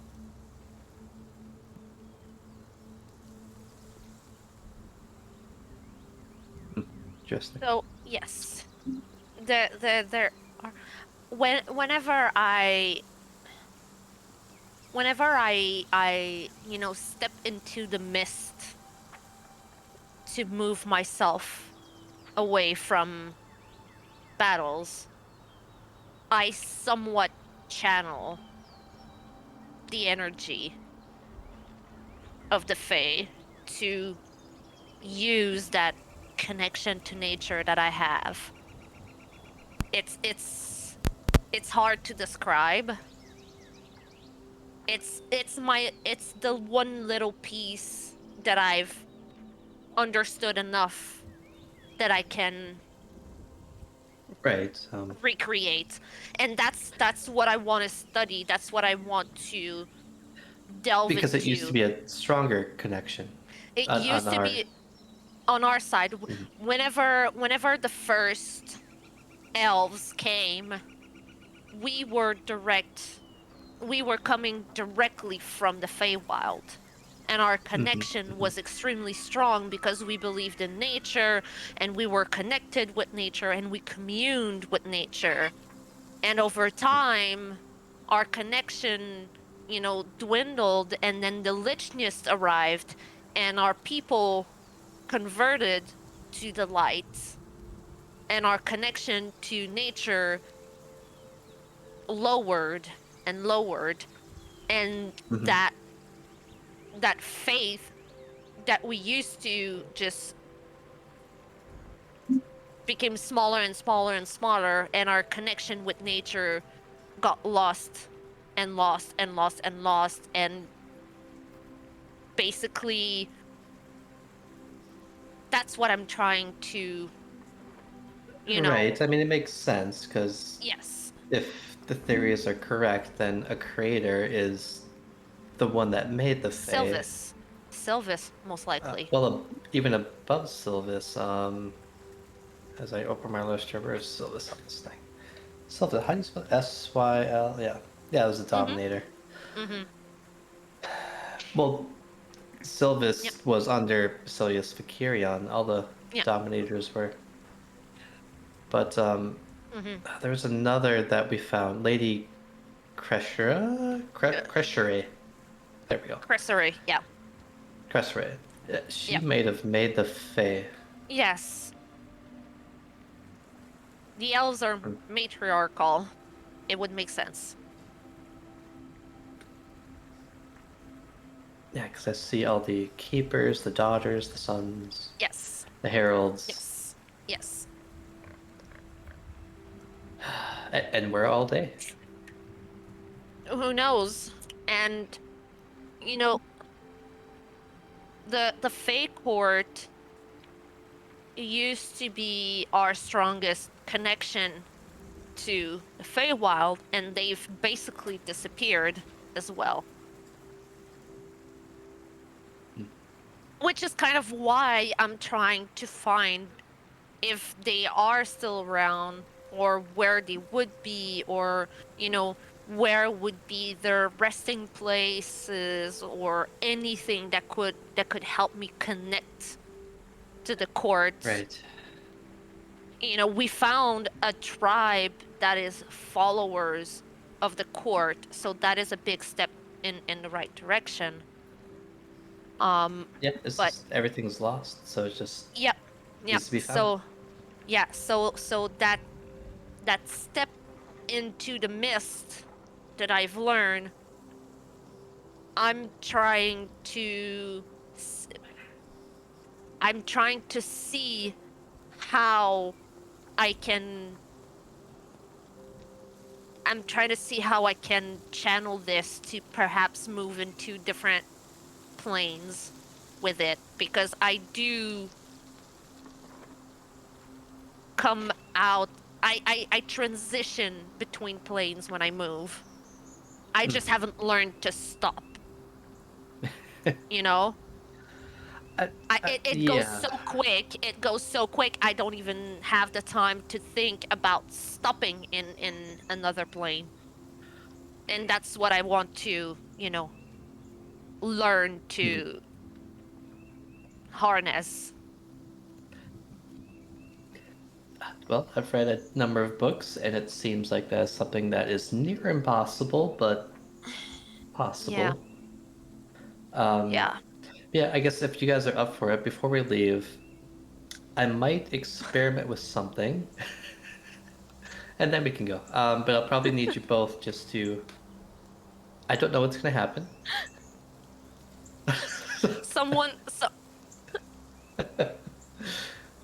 Someone wants cheese really, really bad. Now, is that the boyfriend or the kid? The kid.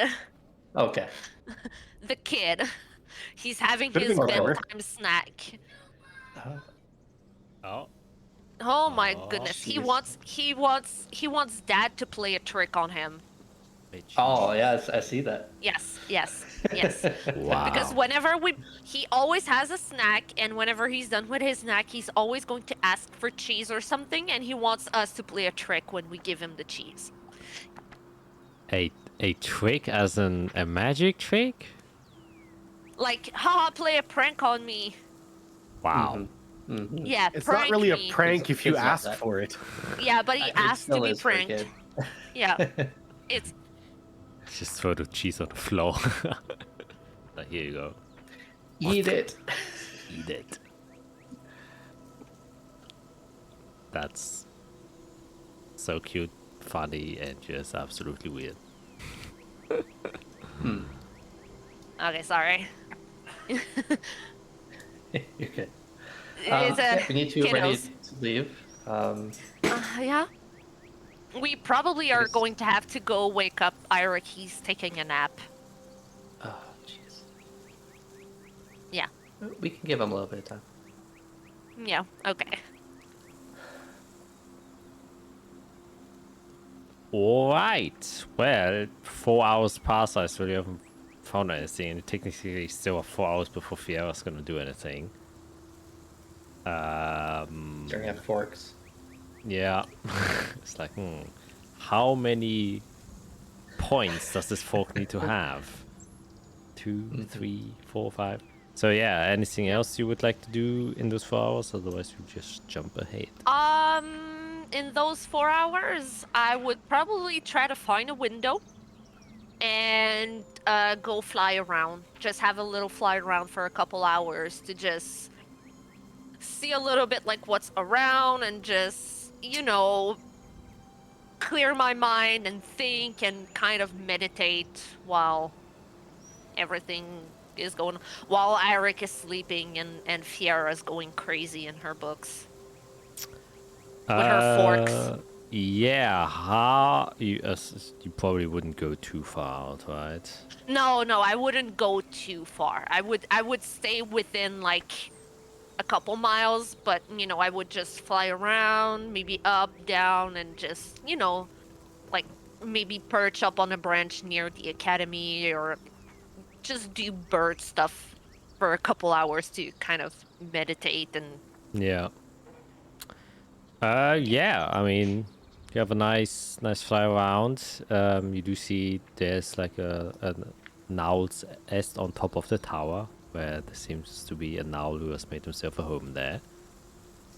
Who's just chilling there, a completely snow white barn owl. And you probably give him a friendly hoot. He gives a friendly hoot back.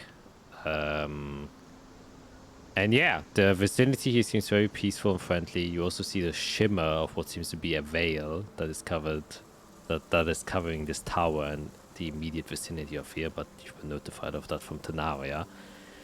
And yeah, you have a good old time as whatever flying animal you wish to choose to have become.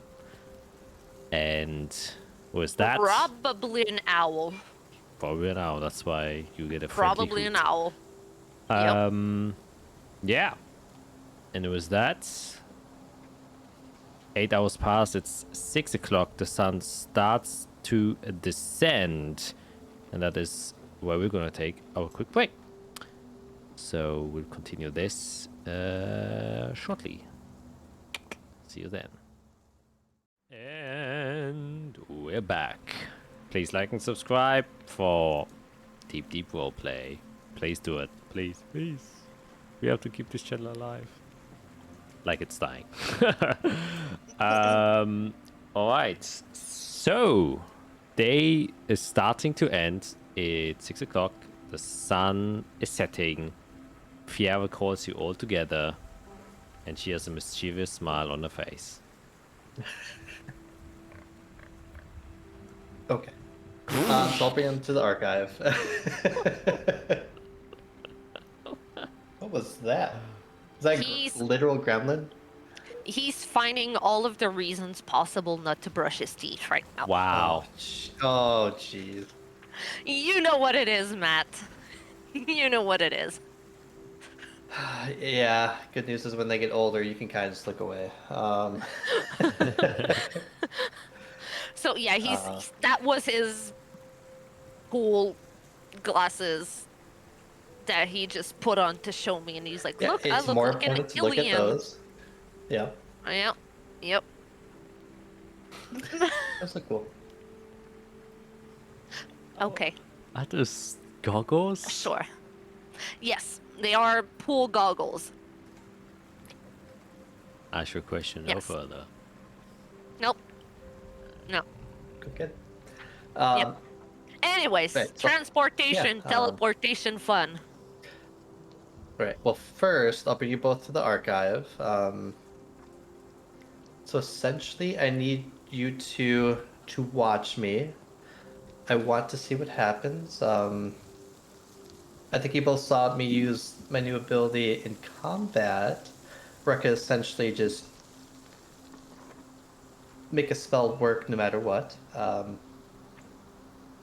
It's complicated. I want to see what happens if I use it to try to find a book. And as I look behind me, like, how many books are in this archive? If I had to estimate, like, tens of thousands, hundreds? Oh, yeah, no, not hundreds, but probably like tens of thousands. Okay. Okay. So with this ability, I can essentially see into almost every future.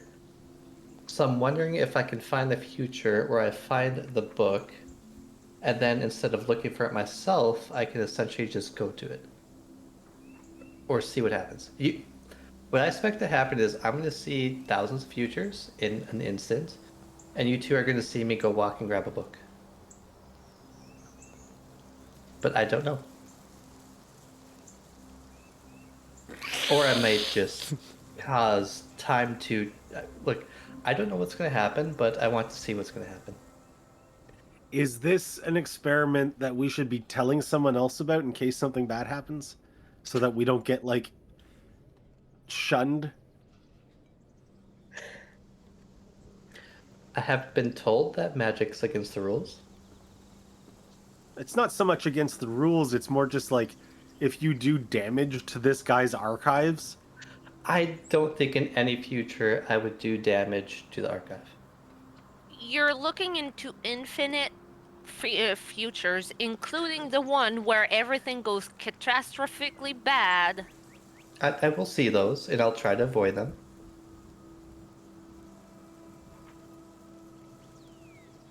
Like I said, all I think is going to happen is you're going to see me go walk, grab a book. I'll probably age a little bit. Oh gosh. Should recover. I'm going, while she's talking, I'm gonna do ascending to Illentrix, and I'm going to tell him, hey, Fiera's gonna try a new spell, just letting you know. Technically not a spell. I don't know that, and you don't know that Isarel's doing that. Oh, You okay. see her looking up. Yeah, you just get a quick response that said, Oh ho ho! Sounds fun! Well, good luck! See? Perfect place. All right, and I'll look at Fiera and say, big guy seems to be happy about it, so go ahead. Oh. Okay. Then yeah, I guess this is gonna get a little weird, I expect. Because I think my timeline of what's about to happen is gonna be slightly different from theirs. But I'm going to begin to look for a book, and as I do, I'm essentially just going to strengthen to the utmost of my ability my connection to the aspect of time of the weave, and start also connecting with all these branches of different Fieras, looking for different books and different shelves to find something. Well, not something. I want to find a book that explains how a tuning fork works, how it connects to other planes, how I can make or use or find one to get to the plane. Exactly what I want. Which is near impossible, but fear shenanigans. Yeah, and that's why people say that this Wizards of Glass is the strongest or most broken. All right. Make a straight intelligence check. Oh boy.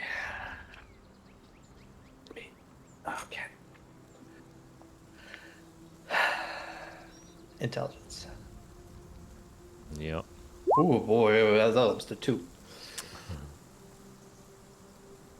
I'm giving her support. Unfortunately, there's something you can't support over. This is purely Damn. internal. That is purely internal. That is Fiera's capabilities fighting against whatever's going here. So, obviously, Fighting. what is happening here on a very meta level, what you're attempting to do is you are, because you obviously have the restraint of time in the sense of like you could choose a reality where you spend the next 20 hours looking for one and eventually find it, but that's not very useful to you now. So what you're looking for specifically is a reality where you just walk up to a random shelf, pick out a random book, and it's the exact one you need with information that you're looking for to have this constraint. So that's a lot of timelines. That's a lot of possibilities. Yep. And we're trying to figure out what happens.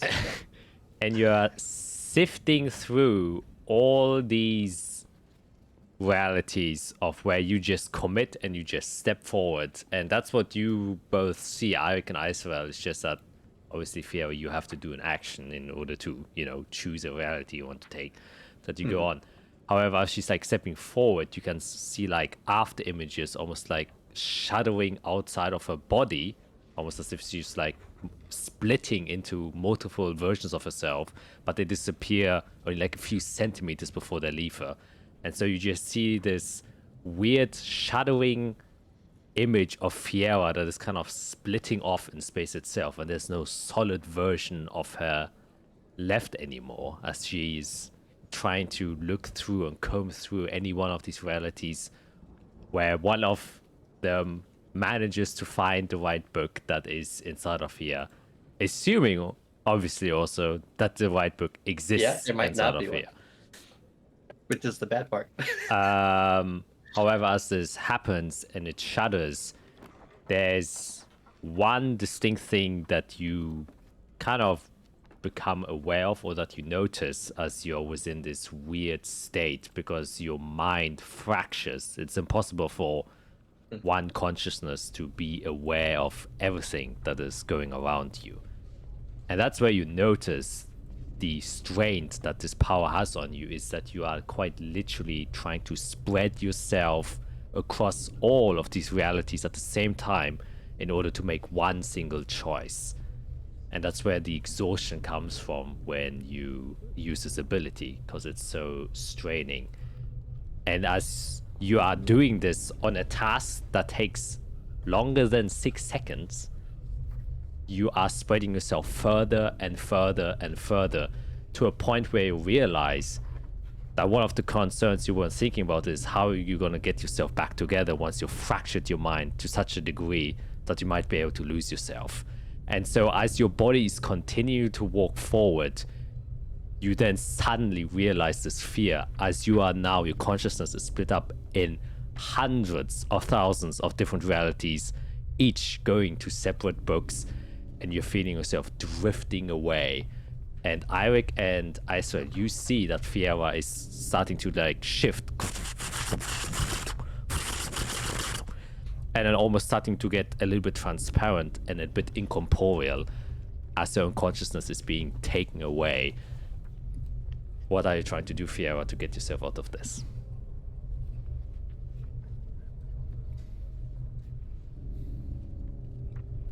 Oh boy. Um.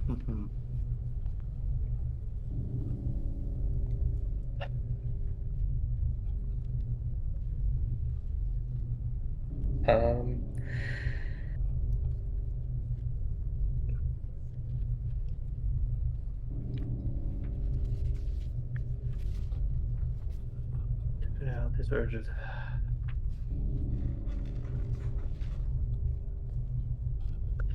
I mean, I have to.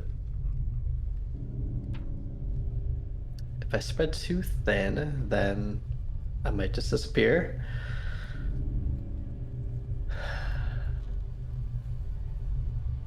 Found out there's a limit. I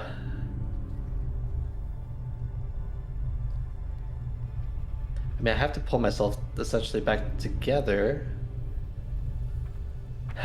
which means reaching out to, because this is all happening, you know, simultaneously, quote unquote.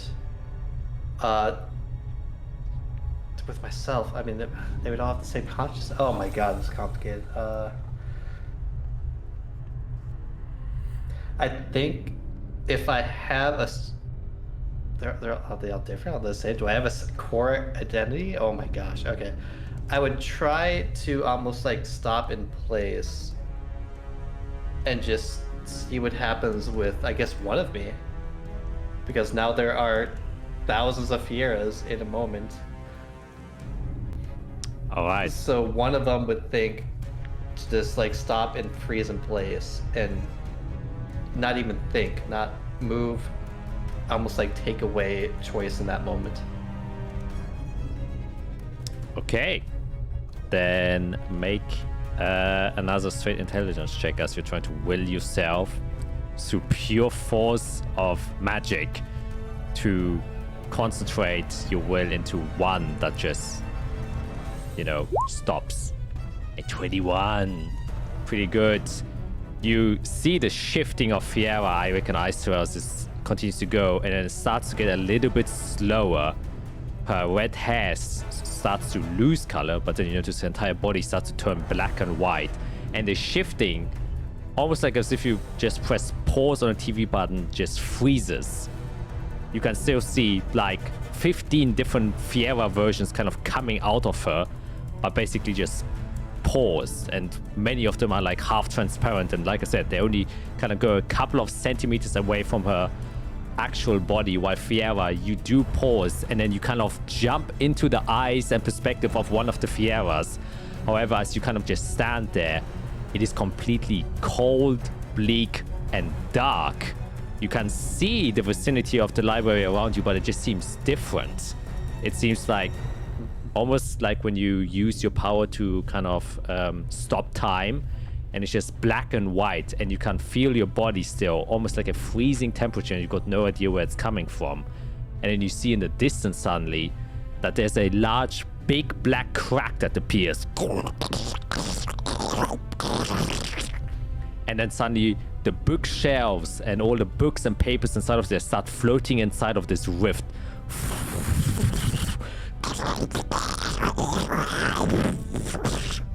What do you do?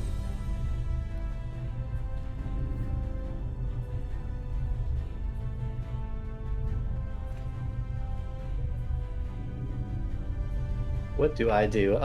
Rift seems bad. Oh boy. A rift appears, things again stuck inside, black and white. I'm cold. Okay, I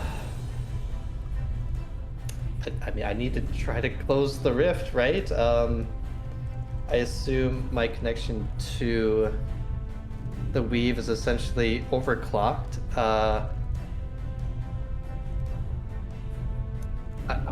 might have something. I have a way to essentially stop things. Yeah, I have momentary stasis, which is something that essentially stops time for something. So I want to try to channel that ability toward this rift, because I assume time's essentially tearing at that spot or something. All right.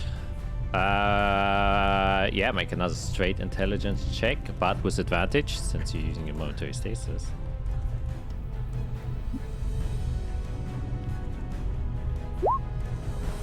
19, pretty good. Yeah, you try to channel your energy, and as you do so, you can feel your body move again, as you can see, and feel this rush of wind as your entire environment is getting pulled inside of this rift, but you kind of yank and point your arm towards where it is and just close your hand, tighten your grip, and as you do so, you can see that the crack kind of gets forced shut a little bit and splits together. The suction now suddenly creates this like very heavy wheezing sound as the air getting pulled through is now through a tight split. It's almost like a loud whistling sound of a hurricane getting sucked in. As you can also feel yourself and your body getting drawn towards it, but you manage to close it tight enough where you weren't just flung into whatever abyss you just currently opened. However, you're still within this realm as you are struggling to find a way out. What do you do next?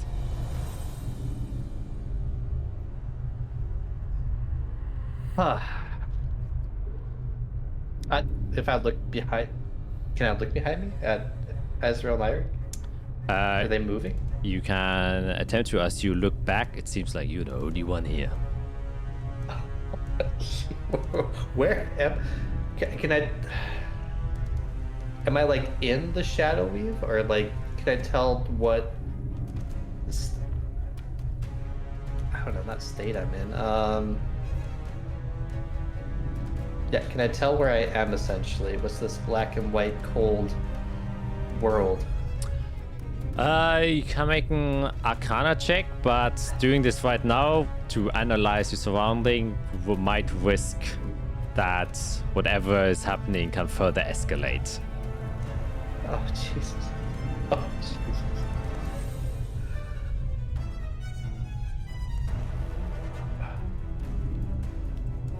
It's hard to act if I don't know where I am, though. Escalation and tear. I'm by myself in. I need to get out. Okay. Well, I have magic because I'm a chronomancer. If I'm stuck, I mean, I've done this to other people. I've shunted people out of time. So essentially, I want to try to use temporal shunt to try to right myself, or try to put me back in the timeline, if that makes sense. Yeah. So if I accidentally just took myself out. Okay. For this, I will allow Arcana, as you're proficient with the skills that you're using, and Arcana is intelligence based. Oh, I probably have exhaustion though, right? You indeed do. Yeah, I gotta add that, because that's gonna be a -2. Okay.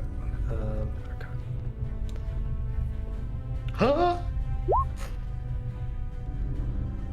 That was almost a 1. Oh, okay. I was like, ooh. I was freaking out because I thought it was gonna be a 1. Sweating. It rolled the other way.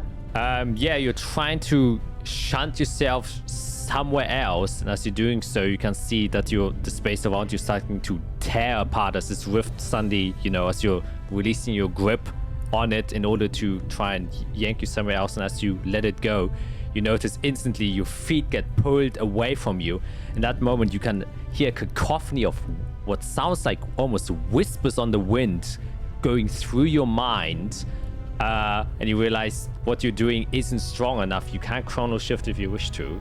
You still have that ability, as a 16 isn't enough. Okay. Yeah, let's crawl. We're in a weird time zone. Let's chrono shift. I'll keep fighting. Just. Oh my. God.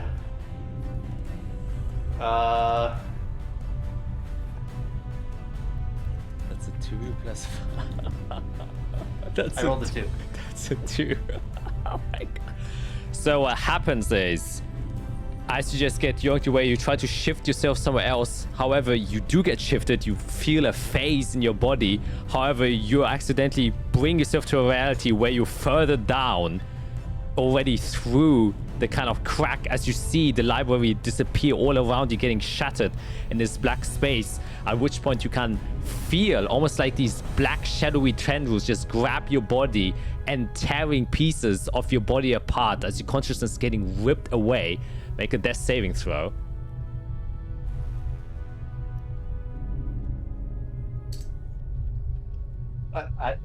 Do I do that, or do you do that, or? This is public. You can do the public. Make it 20. Oh my god. No. Yeah, oh god. Okay. No. I did like spur. You have a -2 on that, by the way. Wow. As you are feeling your literal identity getting ripped apart and this cacophony of whispers starts to crawl into you, and you hear yourself 1,000 of times cursing you, trying to get back, to change the world, to bring back a better future for family and friends, for Iceworld, for Eirik, for Jade, for Arya, all trying to grasp for your warm body that's still alive as they're tearing apart, and you have problems trying to retain your consciousness and your identity as multiple different versions of yourself are mingling and kind of merging in with your own body, replacing you. As you can see, part of your body gets black and white and just gets ripped out of you. What do you want to do to try and get out of here?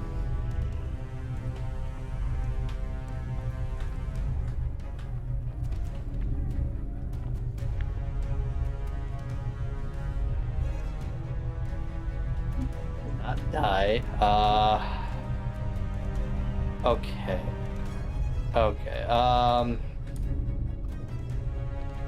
Getting close.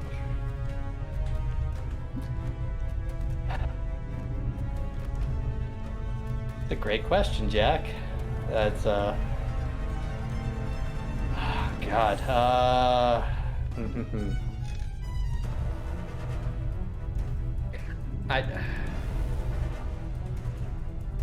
I think I would panic at this point, like getting torn limb. Yeah, disappearing. I want to try to teleport, and anywhere else. I think the first place you would think is home. All right. Then, Yep. as you teleport, that's a straight intelligence.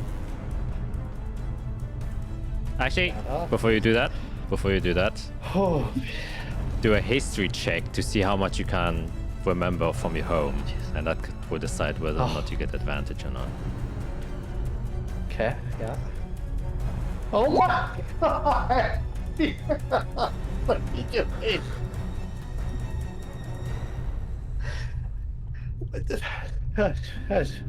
All right, intelligence check, right? Yeah. Yeah, intelligence check. That's where we're at. Just a straight wall. I'm losing my memories. What is? Oh, wait. Oh god. On my, I can't take a picture. It's a 3 on my screen. A literal 3. It's gone. It disappeared. It's a 3 on my screen. Oh my god. Holy shit! By that, my friends, is a natural 19. Luckily, You got a 22. Okay. as you're fighting for your not life, you are realizing now your identity, your existence, and everything that makes you you. And that is a question many people have asked, which you now have to answer for. Your memories are getting dragged away from you. You don't feel that bad that your body's getting taken over, but your memories, who you are, your commitments, your experiences, the memories of Iceworld getting shredded to bits and replaced with other ones, your memories of Eirik getting torn away. And that's where just your innate instinct kicks in, and you want to return to a place that is the most familiar to you, where you spent the most time. That is your home, and where you focus your magical energy. And as it does so, you can feel once again your celestial body that has been got rid of dark blood kind of courses through in this moment of panic, as the divine token goes over you instinctually. Calm emotions comes over you, and you manage to focus in this time of crisis. And as you do so, you channel your energy, and it is grasping for vines, trying to teleport out of this weird space. But as you do so, you try to focus yourself in that bit of calm that you have where all of your energy resides. And as you do so, you immediately get, for a brief moment, a big white flash illuminates the completely dark space, and as it does so, it blinds you. However, it brings you back to where you were before. And Isorel and Ivy, you can see that all the different versions of Fiera collapse back into one, and she collapsed back to the ground. And now, with a couple of more white hairs than she had already previously, as she kind of gasps for air as she's there, sweating profusely in a kind of, but shivering at the same time, almost as if she has like a cold fever. You can see some of the other students kind of look strangely around the shelves. Isorel? So I'm guessing it didn't go well?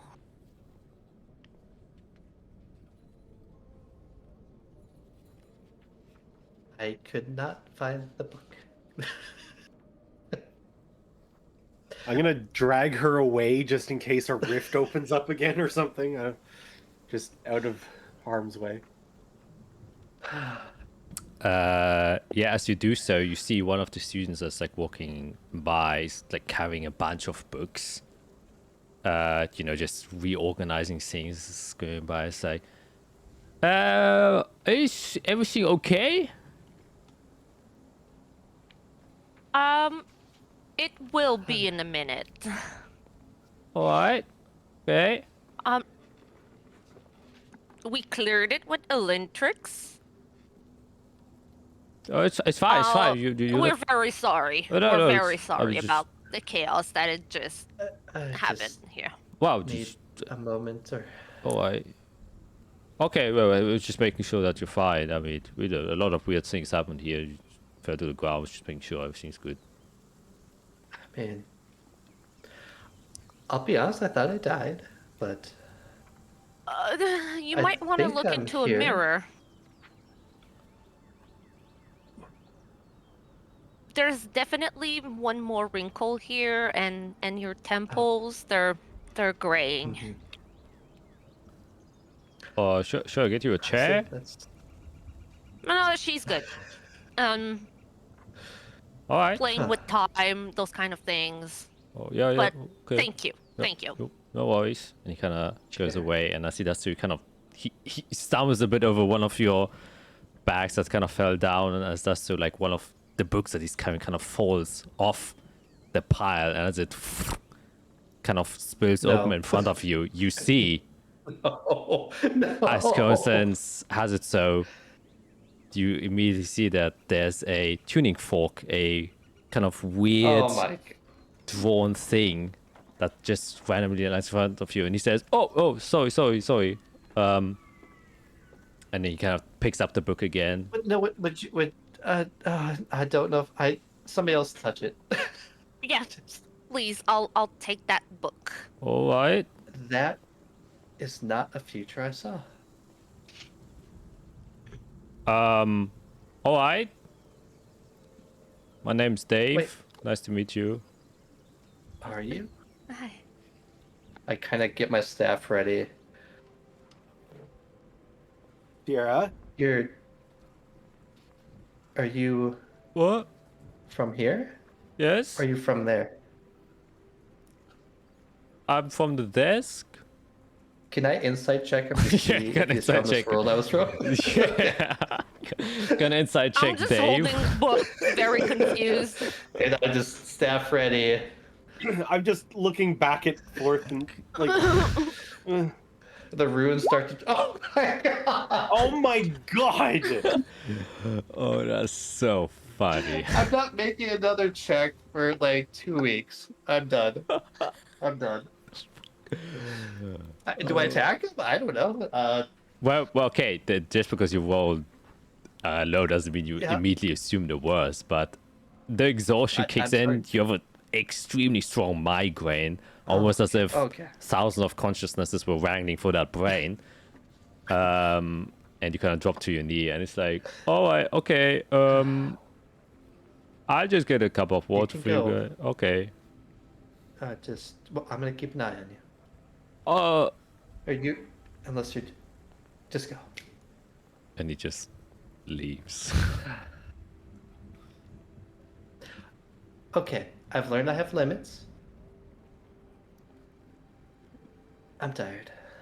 You just learned now that you have limits? Was it spending 7 years in Melodorn's torture chamber Well, a lesson enough? well,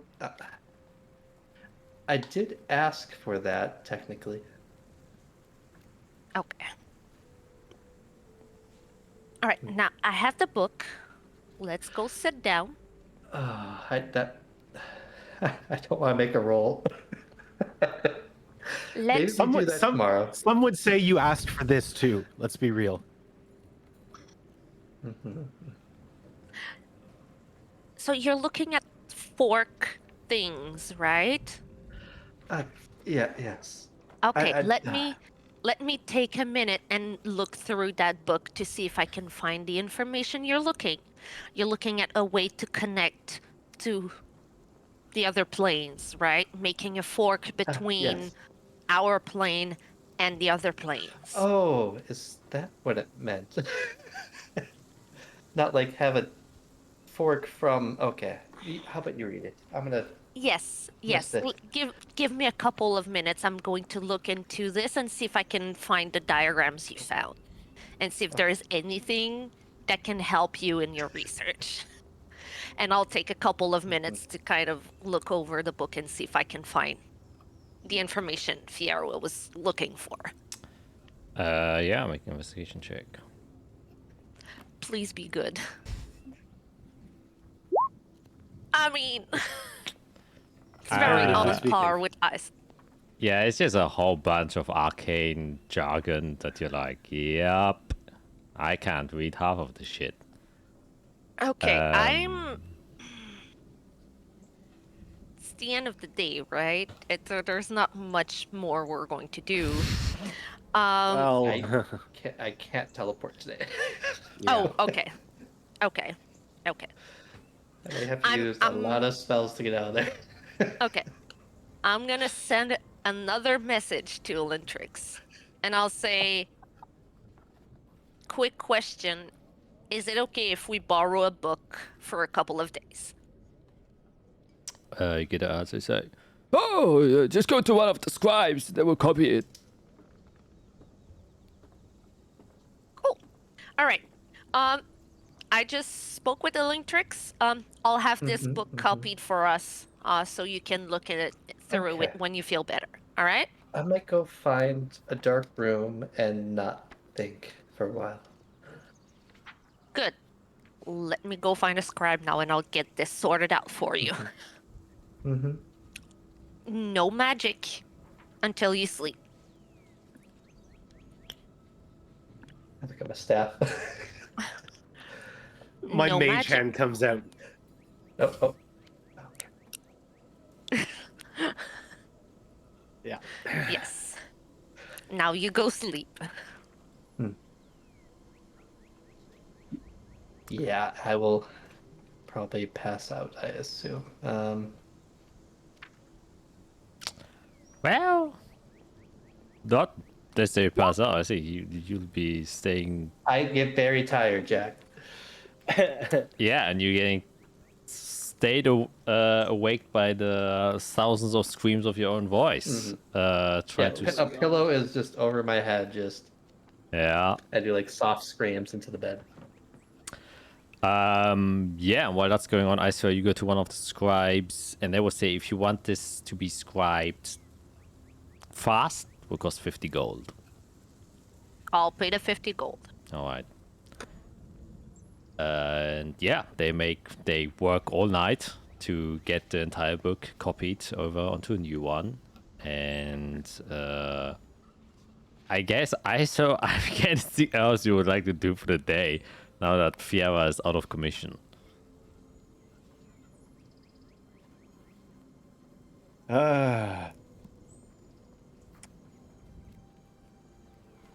No. There's nothing I want to. Nothing in my head to look up or anything right now. Not worth the effort. Alrighty. I think with all of the emotion that just happened, Isara would be very wary of using magic right now and would be like, you know what? Maybe we just chill for the night. And have a good hearty meal with my parents and just relax. Yeah. They seem to be happy to, just have a good meal with their daughter. Probably tell them about the crazy shit that Fiera did, and they're like, yeah, sounds like Fiera from everything you've told us so far. Just wanted to find a book. Yeah. Yeah. Well, you got your book, first of all. But yeah, then if nothing else being done, night comes to a close. Fiera, you do manage to recover, so you kind of give yourself the time you need. Time, yep. And the next morning comes. God.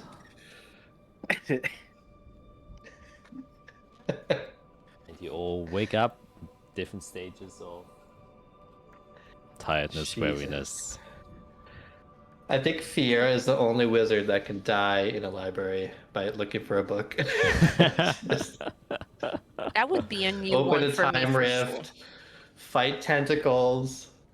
Hey, you hear, Freeze time. you read about the stories where wizards try something and then just mysteriously vanish somehow. That was the prime example how that happens. Yeah. Jesus. Well, yeah. Yeah. Can't be hasty. Somewhere Oh. Top Hat guy is like freaking the fuck out. Yeah. Oh, yeah. Probably could. He's watching that happen going, Yeah. He's probably looking around being like, didn't I just tell her not to do that? yep. Oh, boy. Let's wait till I get higher level. Alright. Well, I don't need to change any spells. Okay. Yeah, that I'm Dave burned away? changing some spells around. We're going to be traveling, so I'm going to prepare a couple things just in case. Yeah, I guess let's just go this morning. I'm afraid what I'll do if I wait another day. But yeah, we can look at that book later. What's that back? Yeah, I guess I'll get out the vial of wood chips. I don't. Ooh. Let's hope to bring this close to town. I guess. I'll give everybody alacrity so everybody's fast in case something happens. A little boost. Did change my magic items slightly out of curiosity. We'll see what happens. For the first Okay. time in the campaign, Isarel is preparing Revivify because she's scared someone is going to die on her out of their own wants.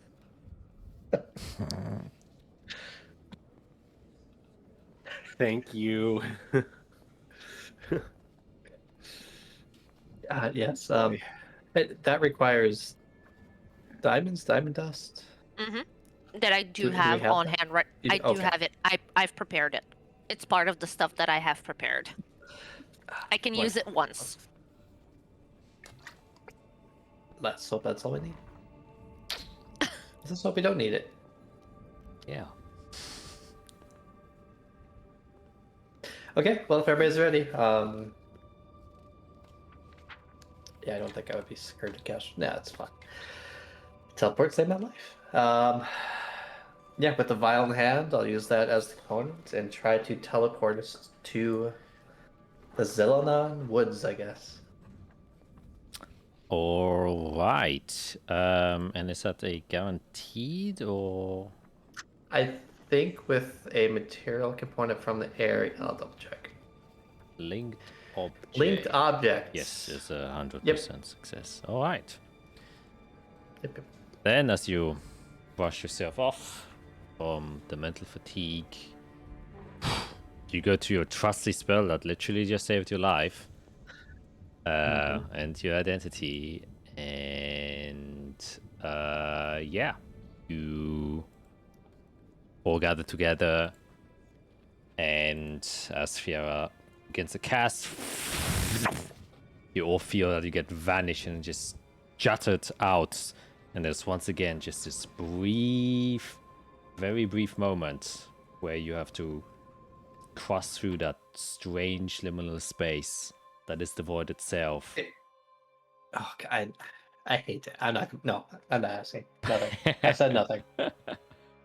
And you then reappear, and as you apparate, immediately feel a strong gust of very cold, freeze, biting winds, and also hear the sound of water surrounding you.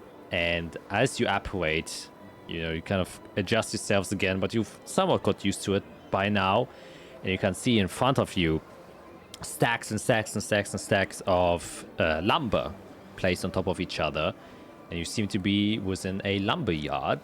There's a large house behind it. All of the lumber is covered with snow. There's a small blanket of it everywhere. You can see several different axes laying around, a wooden fence surrounding you, and you can see one guy who's currently, kind of warming up his hands, and he has like a warm mug of some brew in front of him. And as you appear, kind of looks behind him, and just sees you guys in his lumber yard. It's like, hello?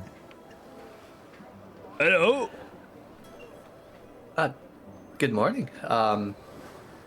Is this... We're in Celadon, right? Yeah. Oh, good. Well, if you can point to the exit, we're just passing through. Apologies for appearing like this. We just used a piece of lumber that seems to come from your yard. Oh, As I show him the vial. Sorry for the intrusion. Sure, no problem. The gate's right there. He just kind of points to Oh, wonderful. the other end of one of the fences, and there's like a small gate. Thank you. Well, you have a good morning. Yeah, have a nice day.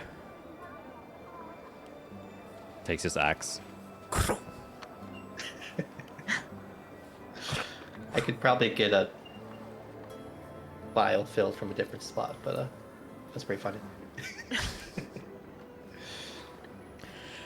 Yeah, and Yeah, you it's good. go by and you see a small village. It's encompassed in a not massive walls, maybe like 10 feet high, but made out of stone at least. There's several watch posts all around it. Yeah, maybe like 500 houses max, so it's not anything big or large. You can see one larger building that looks very familiar to the other forge fire churches or chapels that you've seen. It kind of stands out from the rest of the buildings because there's this large brazier on a tall tower that is currently alit. And you can see the docks that are stretched out. There are like 3 main docks where fishing vessels have already made their way out into the cold ocean, starting their day of fishing, and people just going about, carts going in and out of town, leaving the town at the moment. And you can also see on a bit closer to one of the gates a very squat but wide building that has kind of like this castle-like structure on top, and that seems to be like the local barracks. And also there's one central big 2-story building, big for dwarf terms, that seem to be what resembles a town hall, and you get a pretty good overview of the city in a very quick instant. Well, I guess it's a lot easier to get around when it's not giant. Well, yeah, I guess what do we... Well, I guess I'll do this first. Now I'll cast Sending to the lady, whose name I still don't know what I think. I don't think it was in the inscription. And just say, I've arrived. Name's Fiera. Red-haired woman. Find me when you have a moment. And just send that off. Yeah, you get a delayed answer. And you hear in your head, oh, all right. Where can I find you?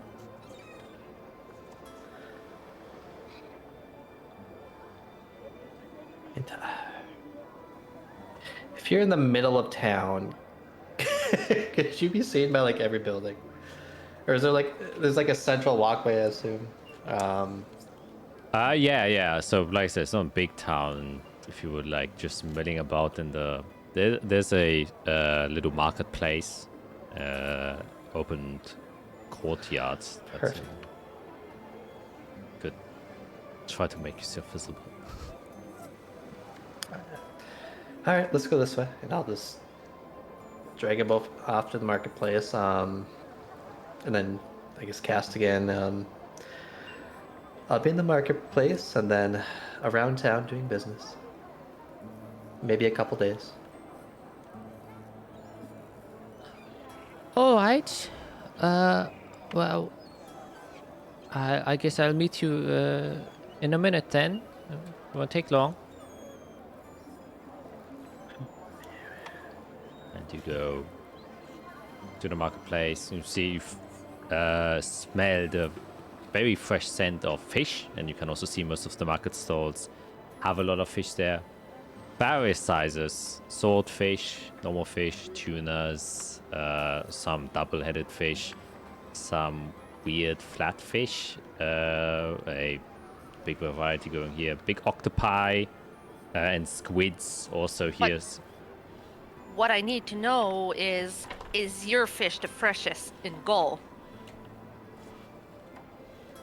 And that's an Asterix and Obelix reference, my friends. Oh, Jesus. I knew it was a reference. I didn't know it was from that. Amazing. Yes. Wow. Wow. I'm very sorry. That just popped into my head. And I had to go for it. Like, subscribe for deep cut, I guess, jokes Yeah. like these. I was gonna say that is deep. That's so deep. And yeah, you wait here for a couple of minutes before you can see a woman start to approach. Seems to be a little bit taller than what Icewell is. Has long blonde hair, wears this very more tight, but not necessarily tight, but still fluffy white fur coat. Very pointy ears coming out, and has just a hat, flat top hat on top of it, with this kind of very fluffy brim. And following behind her, you can see two daughters that seem to be age maybe like 8 and 10. Can't be older than that. As they kind of like nervously shuffle, and then she catches sight of you, and then she kind of whispers to her daughters, and then they start to approach. And then she just first like awkwardly looks around, and then sometimes stares at you, and looks around, and stares at you, and looks around. I'll walk up to her. Have no fear. I'm the one who was speaking to you. I'm Fear.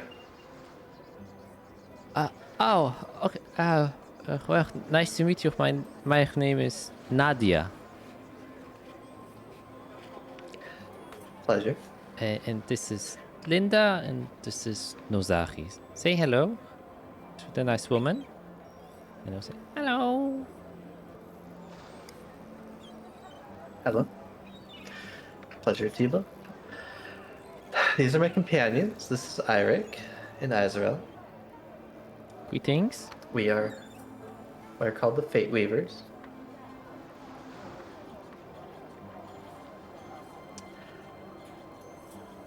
I'll go to my satchel, start pulling out some things.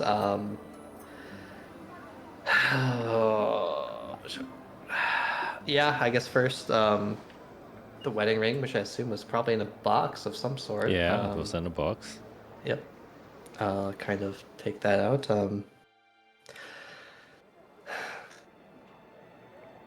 I guess we can talk if you want, but these are the effects that we found afterward. She Kind of. takes them. And So yeah, the ring and a letter and yeah, locket.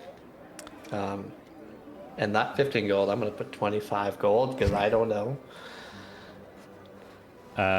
yeah, you look at her, she takes it slowly, and you can see her hand shaking a bit. You're not sure if it's the cold or if she's just still nervous or something else. She Right. takes the box. She first takes a deep breath in and a deep breath out and swallows before she opens the box. After which she quickly closes it and just cups it in her hand, and you can see her eyes immediately close as now not able to hold the tears back anymore. Just kind of starts crying on the spot, and then you hear one of her daughters say, "Mommy, is everything alright?" "Yes, everything's fine. Everything's fine, Linda." Thank you so much for bringing this. You needn't tell more. You needn't tell more. I think I can understand what has happened most likely.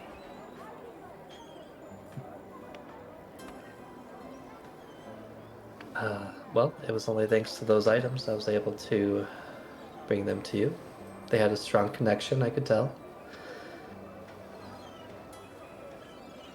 If you ever do have questions, well, I guess I travel quite a bit.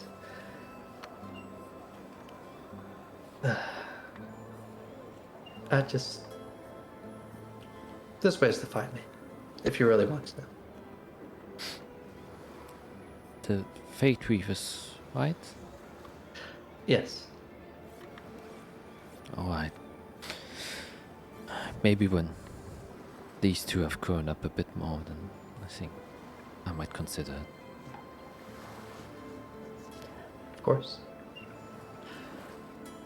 I guess I will ask, for my own curiosity, I kind of look around the town. Are there walls here? Yeah, there's like a 10-foot wall. Is it reasonably safe here? Yes, for the most part it is. That's why we moved here. Let's see.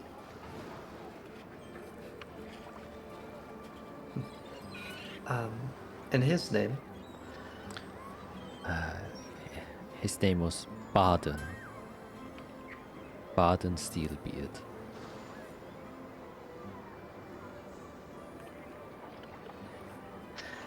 Very well. Which Well, if I can't spell that, I'll feel bad. Oh, I put an O.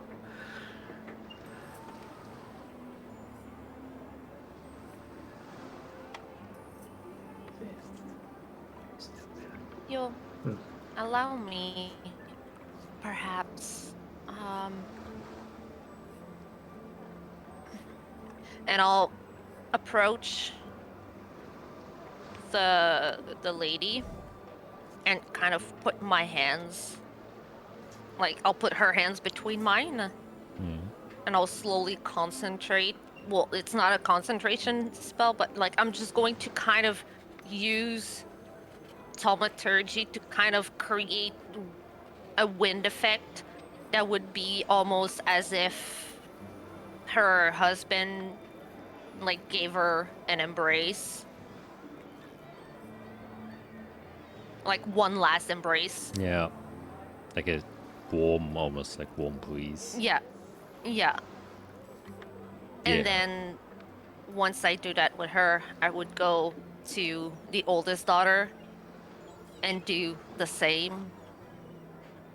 And then to the youngest daughter and do the same.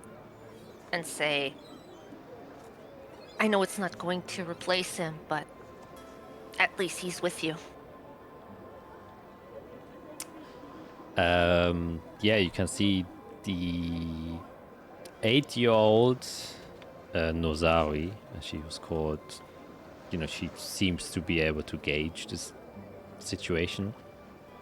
Linda, not so much. She's just 6, and she's still a little bit confused of what's going on. But you can see, like when you did it with Nadia, the mother, she first shivered up a bit, but then kind of relaxed down, and the shivering kind of subsided. And then once you did it with her daughter, she would just turn around and kind of just give both of them like a big hug. And then she stands up again, looks at you, says,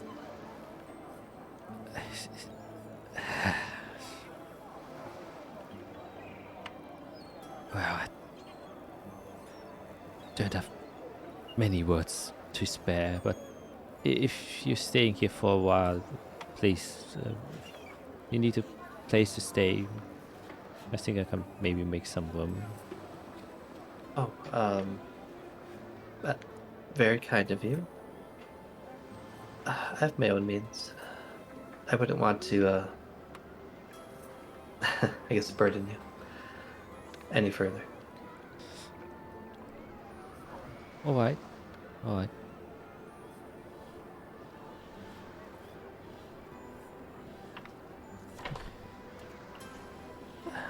Well then, I'll be on my way then. Of course. She kind of just looks down to both daughters, kind of pats them both on the shoulders, and then kind of turns around and starts walking. And then, as she's walking, she takes one last look behind to all of you and just gives like a genuine smile. She turns around and goes away with the daughter, and in this moment you realize, with all of the things that have happened in the past couple of us, this seems to be a tiny special moment to see the normal lives that you've managed to change with a action so small, but world changing for the 3 of them at least,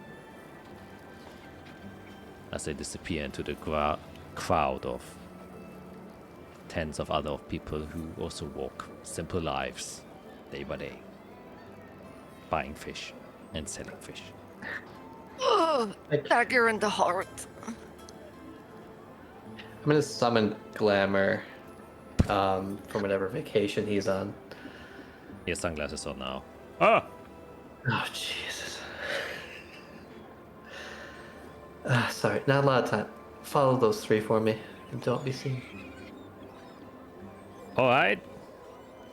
Creep. I'll do it. Then he starts walking up. Okay. I just want to make sure they have a good house, I guess? I don't know. Anyways. Who wants to go to church? You do. Not this one. Under normal circumstances, I would tell you no. On these weird circumstances, I would tell you fuck no. But we kind of do need to. Yeah.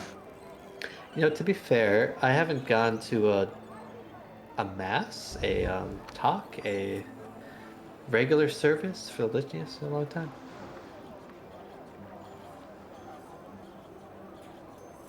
I guess I don't need to because now I can talk to deities, but you know. I mean, why go through the small guy when you can Exactly. access the big one right away? Exactly. Yeah, let's go. Alrighty. You then kind of make your way towards the very obvious large lit brazier that is sitting on the tower of the church there. And it's a rather, not overly complicated church, not a gothic design or anything. It's quite simple in its exterior, but you see it has very geometric kind of carvings on the outside, very dwarven-like, just repeating patterns that go along the edge of the structure itself. You do see it has windows that seem to have very dull colors from the outside, but the colors are usually on the inside.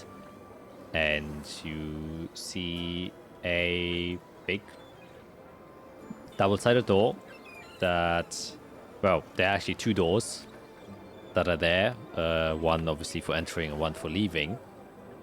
And as you step in, I assume you would just step inside, or would you just look at the exterior first? I don't want to move you guys too fast. What kind of wood and metal is this, Eirik? And what kind of temperature was it? Is metal cured, or is that just leather? Metal just, I mean, Okay. some metal has to be, fused together from different materials. Other metal is just See? metal. Okay. Are Good to know. we going to discuss the architecture of this church, or are we actually going to walk in? She asked. I don't know Okay. why. Another question: do these hinges need to be oiled in the winter? Okay, let's go inside. Oh, okay. Now you're just delaying. Yeah, you step inside, and there's this first greeting room with a big red carpet in front of you, and there are two large bronze braziers in this little foyer. It's just a very simple room. There's nothing more than these braziers, this carpet, and there seem to also be two chests there, probably for, some things aren't allowed to be taken into a church. And then probably just put them there, and then when you come back you can take them again, like your phones. Kidding, you don't have phones, but you get the gist. The And then- iPad tablets for Yeah. the kids. Exactly. And there are another two doors. The right ones usually used to enter and the left ones to exit. And as you go through past this small foyer into the main chamber, which becomes very evident as you open the door, once again, compared to the Holy Religios cathedrals and churches that you've seen so far, very, very simplistic in its design and structure. Is a simple square room. The floor itself is made out of wooden boards, not some elaborate marble with white fracturing patterns or anything, just simple white birch wood, and there are rows and rows and rows of benches in front of you. There's also one big carpet that also is immediately in front of you, and behind those are these benches. To the right and left, there seem to be stairs that lead up to an upper balcony area. And at the very end, you can see a, what's it called again? Podest or podium, where there's a, no, that's a podium, right? Or how do you call it? What's the stage? Is the stage and then the podium? Am I crazy? Oh, I determine. What's this thing I feel called like it's another word where for you it. put the book on? I mean, yeah, podium does work. It's the. Oh my god! It's because I want to say it. Yeah, I was thinking if there is a word, because I also that's the podium, Oh but the my podium God. is also something you stand on. The lectern. Altar. Oh, The lectern. altar. There you go. The altar. The altar. Yeah. The altar is the whole platform, isn't it? No, the altar lec- is. The lectern is the the thing he's bench. talking about. Oh, I guess the I think- lectern. Because I always just Yeah. altar just sounds very, DD context. It belongs to a cult. Well, Anyways, you get what I'm saying. There's a podium, and then on top of that is a book stand. How about that? okay. Okay. And behind there, or actually, I'm so dumb. It's not even book stands. It's just a big table, but it's wide where some books have been laid out. And behind it, there's a large statue of a dwarf that is kind of just raising his hand out, and there's a flame on his hand itself. However, you're not alone currently. There seem to be like two people doing like a morning prayer.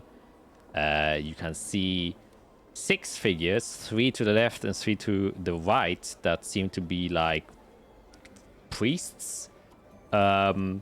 They are dwarven, they're small, they're squat, they have these luscious, bright orange beards that on the side kind of curl up, almost like an upside down Christmas tree.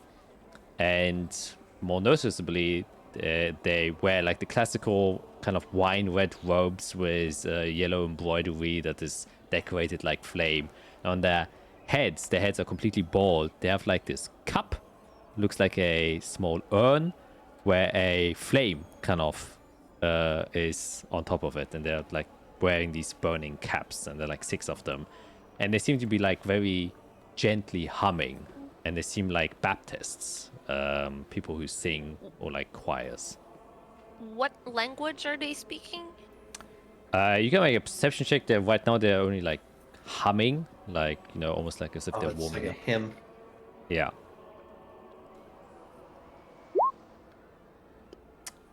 20. Yeah, as you are listening to them right now, they aren't like speaking any language per se. They are just, like humming. More doing like Ora Sita Fona, and just going through practices. But, as it kind of continues on, you do decipher some more dwarven words mixed. Let's see if you actually know this language. I think Fiera does, but okay, yeah, you don't. There's some mix inside of it that you don't recognize, and Fiera's passive perception is too low that you just hear the things. The other thing you notice is immediately to your right and immediately to your left. Sorry, I saw. I'm gonna cast tongues on myself for the very first time. Oh. Oh. Do you learn the nature of the thing, or do you just understand it? This spell grants the creature you touch the ability to understand any spoken or signed language that it hears Understand. or sees. Yep. So I understand what's going on. I understand the language. I don't know the nature necessarily, but I understand what is being said. Yep. So basically, Isara wants to make sure she understands what is being said in the church. Yeah. Whatever the language is. Yes, this seems to be like a hymn to a choir, so, like, old, what's it called again? Like operas and stuff like that, where it's more like broken Latin, and where the conveyed meaning is more important than the literal translation, and so you can hear words like, warmth, faith, serenity, peace, justice, flame, forge, and fire. So everything within everything that kind of pertains to what you already know about the Forge Fire Doctrine. Yeah. Yeah, and as you're kind of standing there, you notice to your immediate right and left there 2 chairs, and sitting on them are iron lion hearts. The soldiers kind of keeping watch, and on the other end, on the pedestal, or on the podium, I should say, there seems to be one priest who is similarly adorned like the kind of choir Baptists that are currently singing the hymn, but just he's missing the cup head on his bald head, and instead he's just wearing the robes, but he has like these this scarf around it, as you know, in like Catholic religions that always wear them, and he's being flanked by 2 Forge Fire Keepers. Those are these armored soldiers, Forge Fire soldiers that you see with the mirror shields. Oh boy. And A lot of they people here. seem to be standing there, and you can see that the priest kind of, obviously sees you enter and just gives you like a very friendly nod, as he then just returns back to his book and looks over it.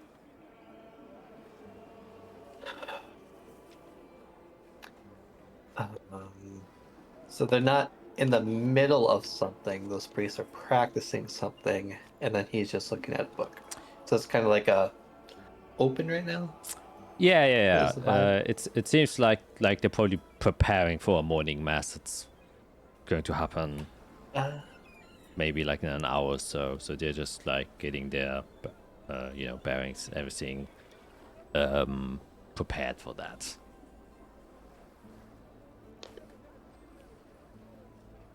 I don't know. I don't feel like we'll learn anything at mass. Bug them now, or bug them later.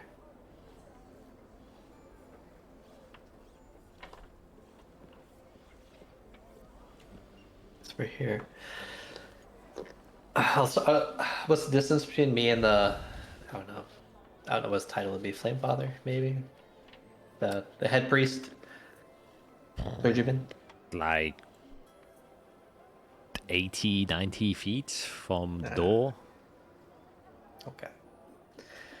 I'll start walking up in between the aisles, kind of just looking around. No,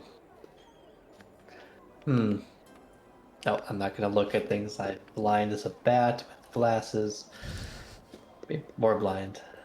Then when I get like 30 feet away, this. Good morning to you.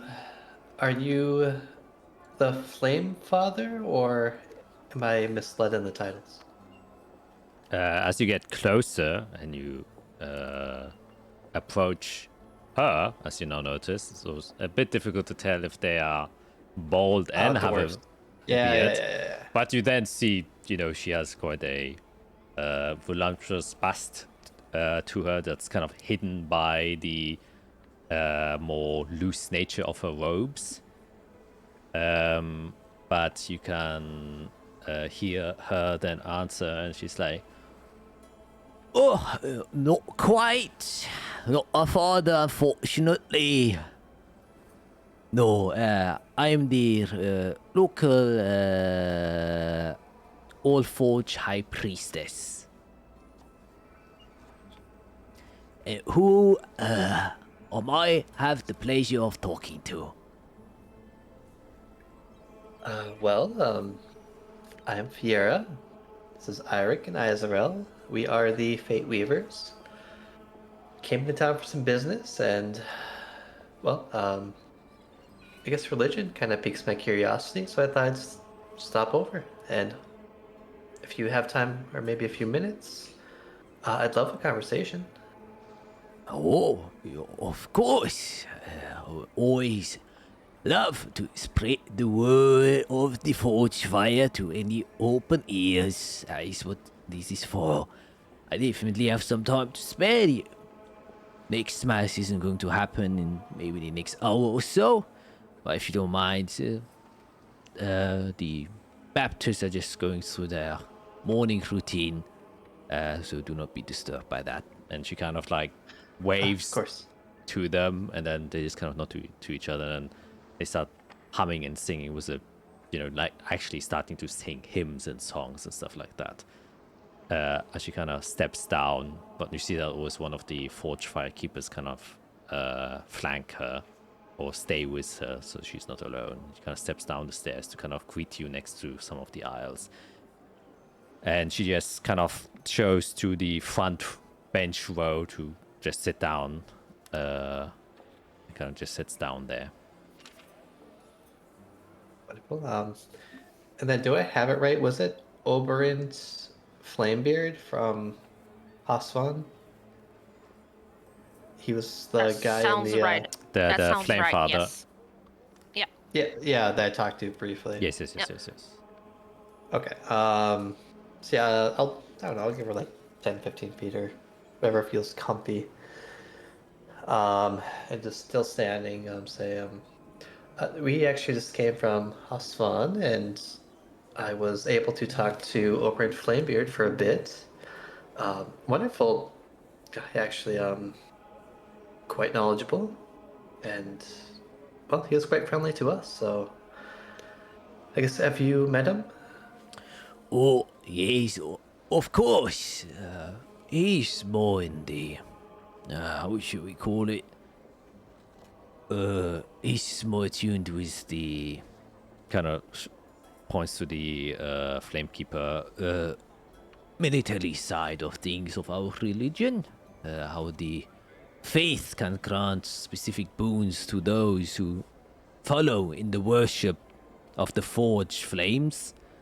I myself am more for the commoners to help people and how the flame can encourage for a better, more fulfilling life.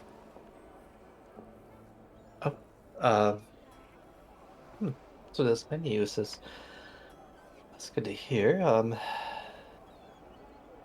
I guess can look around. Are there a lot of you in town?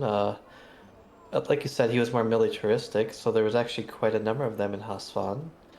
It seems like they were looking to kind of help bolster the security of the city.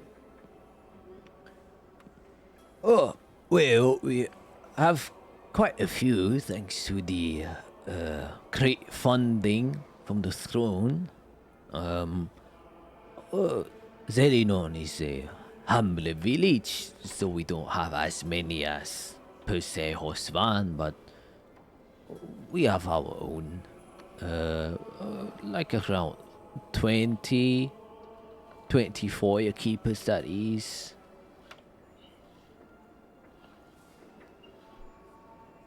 Just to help from, protecting and doing clerical services, taking Of care course. of diseases and illnesses and the likes.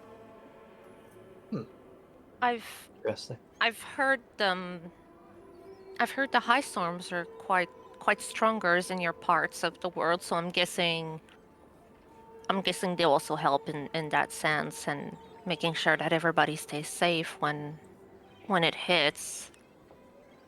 Yeah, definitely. And any injuries, the aftermath have to be taken care of, and obviously, Flame offers a great place of comfort in a cold region like our own. I believe you are far travelers, is that correct? Yes. Yes, That is true. we have many homes. Oh, many homes. I hope you're not being missed then. Well, she probably is. Luckily, I was in contact with my family very, very recently. We just came from them actually. Oh, Yes, and we have means to travel. Actually, if anyone, I look at Eirik. This is Eirik. He's from Yeshiman, and well, it would be Ishimon. nice, I'm sure, to see his family again. I'm actually from Suna Anir. I've spent time in Yeshiman. Well, either way, that's quite the long distance away. Oh, actually, no. You mentioned, I think I can see a bit on your skin. It's a bit browner. Yep. Lots of time in the heat. All right. Well, If I may, I do have a question, and please, pardon my ignorance if it sounds offensive at all. When you name when the religion was named Forge, did it have to do with the dwarvish nature of being workers and you know, working with metals and all that, and what came behind being Forge Fire? You know, I'm a little bit curious about the naming of it and what it represents. well, most religions tend to come into existence not because some fancy lad decided to name it that way. It's because of the nature of the faith that was given name by the faith itself. The doctrines we found in our forefathers, the fathers of flame, how we like to call them, the papers they discovered, the doctrines. In there they found the true words about the Forge Fire. How all life and all good things were created in this primordial forge that pre-existed our own existence. That the things created came from the fire and the spark of this ancient forge. And so, in its faith, that is how the name came to be. So if anything, people might be going on pilgrimages to find the forge. Well, that is of a matter of interpretation, of course. Now, some priests like to take it quite literally, and that there is a physical forge that exists from where once all that is now known got spewed out of and created when the hammer hit the anvil of creation and the spark lit the forge, and the flames then gave birth and life to everything.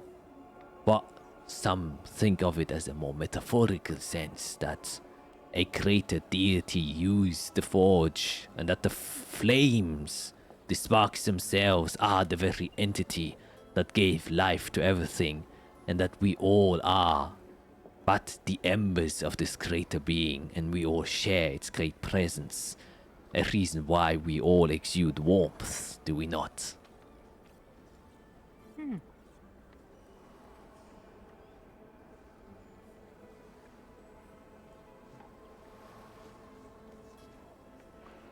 That's... It actually makes a lot of sense.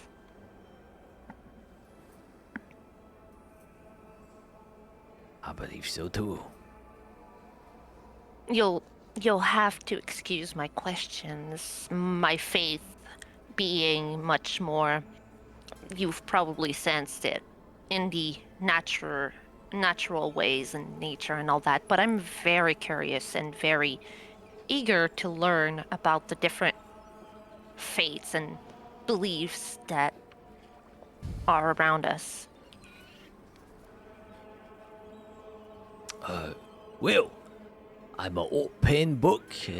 Any curious questions you have, please feel free to ask them, and I'll do my best to hopefully present you with a at least satisfying answer. This is not an actual question that Isara would ask, but do you by chance work with devils? Are you good? Are you bad? Are you bad? You should just ask everybody that. And then inside check. Break the game of D&D. Jesus. Yeah, we Yeah. just solved D&D. Yeah. Are you bad? Everybody Inside make check. high wisdom characters. We just go around and say, "Are you the bad guy?" Yeah. Hey. It's up to interpretation, but yeah. Yeah. I mean, if they don't see themselves as the bad guy, then that unfortunately Yeah, doesn't that's the work. thing. No, it's flawless. There's no way it There's could no way. not work. There's no way. Yeah. No way. That's a cheat I'll have to code. try it sometime. I thought my ability was cheat code. I almost died. I guess I will ask, I guess you said you use your magic essentially to aid people in this town. Have you ever heard on the military side of run-ins against creatures that look like devils? Or like give the devilish visage? She kind of cocks her head like a little bit strangely. It's just like, I'm sure you know about angels and devils and hell Well, itself, probably. Forge Fire, the Forge Fire doctrine doesn't really talk much about these fantastical creatures of legends, and more about the more primordial aspect of how things got created, so to speak. The things that got formed out of the initial matter that was created by the forgers and have been shaped by the flame, changed over the centuries and eons that have passed since. And that is why we live in such a diverse world. We all come from the same origin, but the path we all take is different. But that's why it's so crucial to remember that we all come from the same place, which means we all want the same thing for each other, but some are just misguided. That is what the flame is for, to put people back into the right path, to remember why we live, why we create, why we are drawn to the warmth of flame. It's because we live together, we help each other. We do, but in a sense, I mean, we've seen it ourselves. We've run into, or I don't know, I wouldn't call us adventurers. We're actually more like archaeologists or historians or a lot of things. But in our travels, we've run into creatures that one may interpret as a devil, and one feature that seems to coincide, which, well, we've met a couple, and they all seem to have a sort of heat and a sort of flame that comes off their bodies. That's actually quite similar to things you've just said. It does indeed. And they're evil, just horrible, only want to hurt people, selfish. Well, what you describe could very much well be a criminal or a ruthless murderer. Like I said, the flame does not discriminate, it creates and shapes who we are. And unfortunately, through the eons that it has left us develop on our own, corruption has started to spread.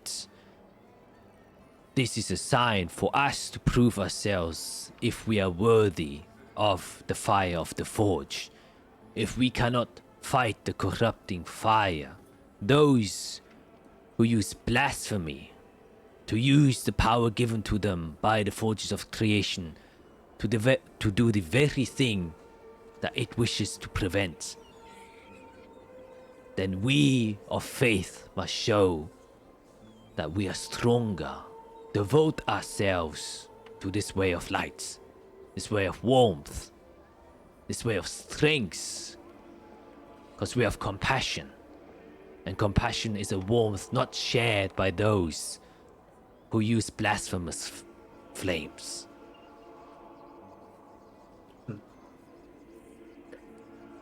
So flame could be used for good or evil. It's more of a I'm- tool, just like anything else. I'm gonna insight check her. All right. Is it Dolwyn? Wow! I got you again. 23. Good. She seems completely genuine. Like, Okay. like she's on Yep. her shit. She's Yeah, doing her so. priestly Yep. things, and you see that she also kind of like stands up. She seems to like have got passionate in her own talk, and She seems to be very much someone that believes in her faith and is very genuine in what she says, yeah, basically. And Okay. she kind of like continues to talk, and she says, that is why it is so important in a world as diverse as ours to not be misguided. Diversity is great and it creates a lot of variety, which can have a lot of good outcomes. But it muddies the edges of things that can be perceived as good and things that can be perceived as bad.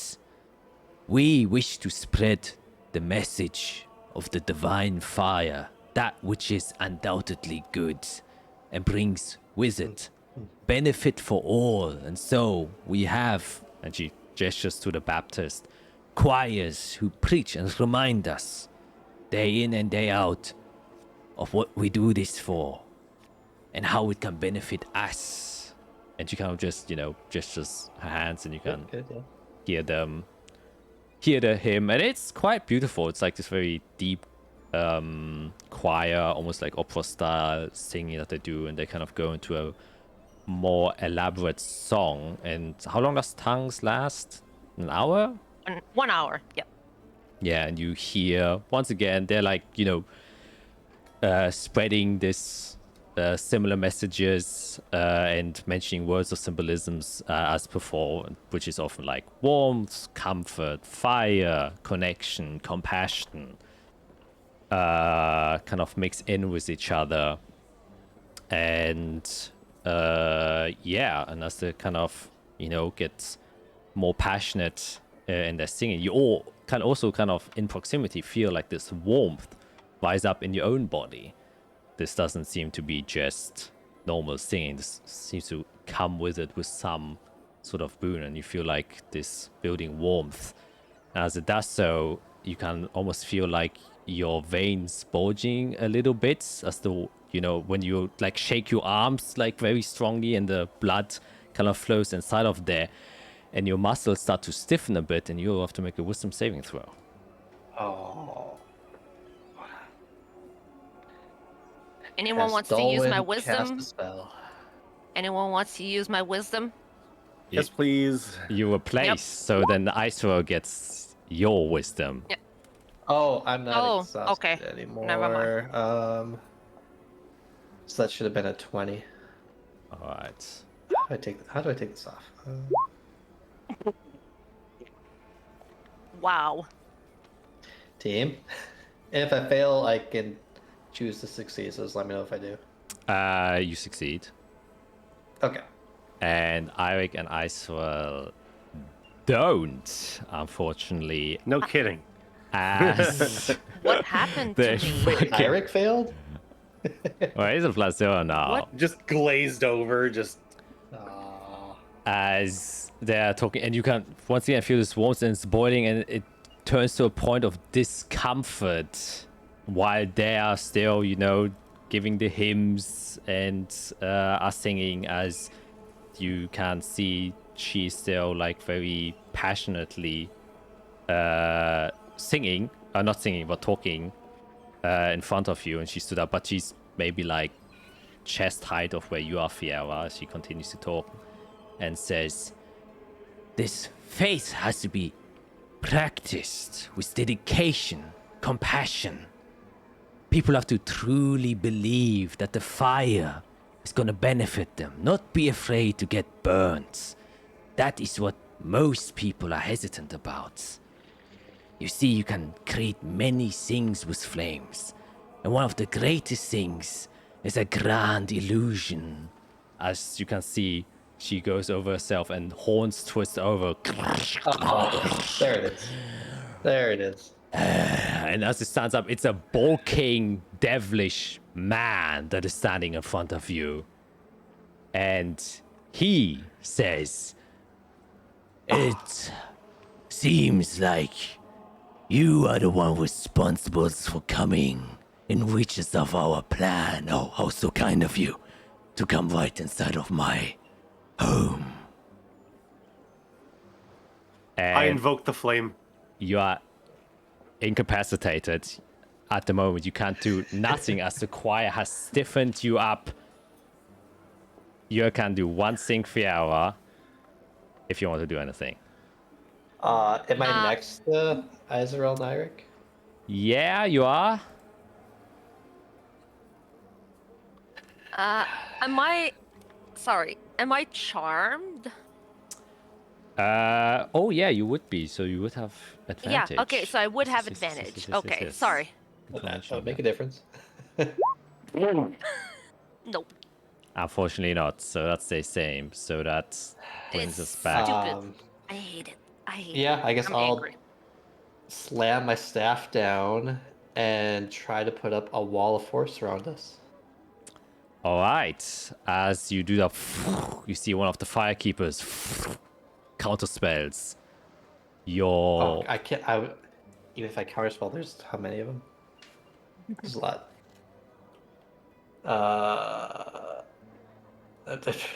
How many are there?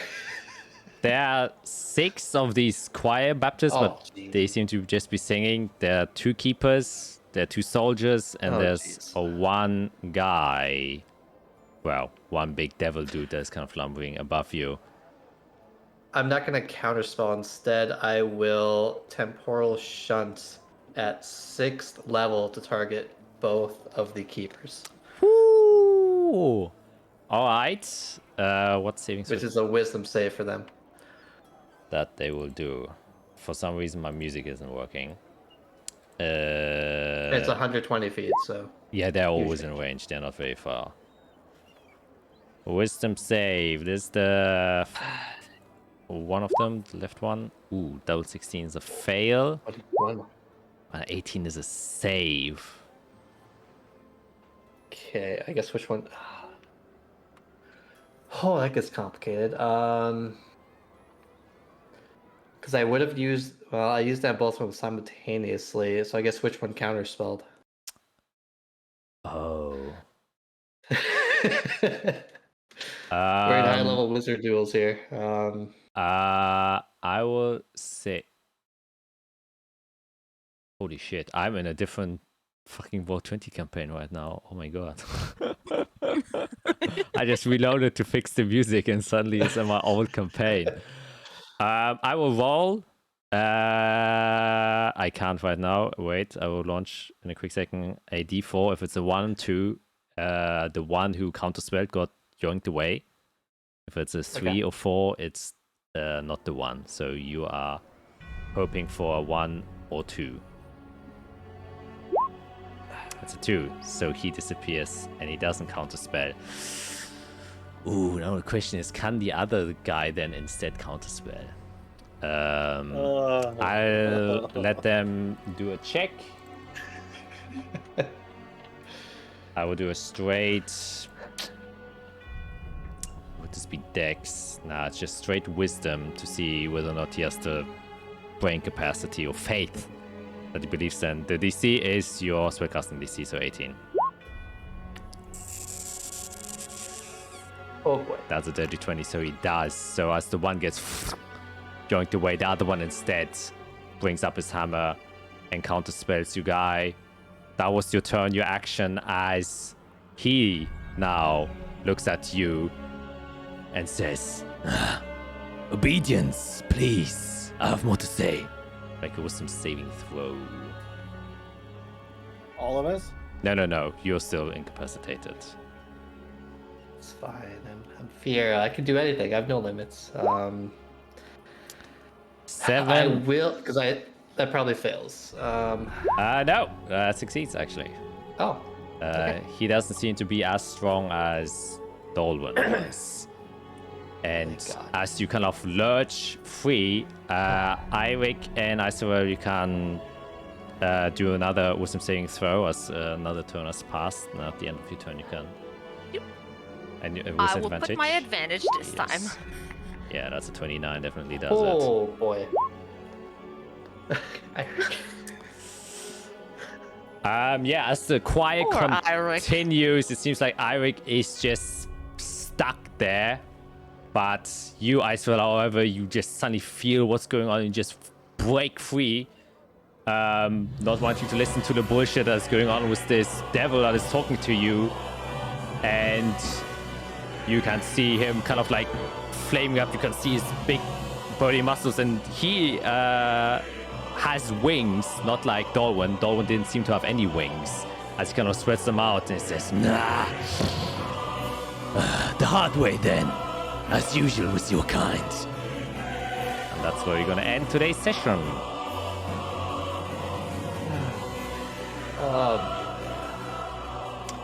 He rolled a natural 20 for his deception check when you incited him Oh. slash her. We saw a trap, said, hey, that's a trap. Let's walk right into it.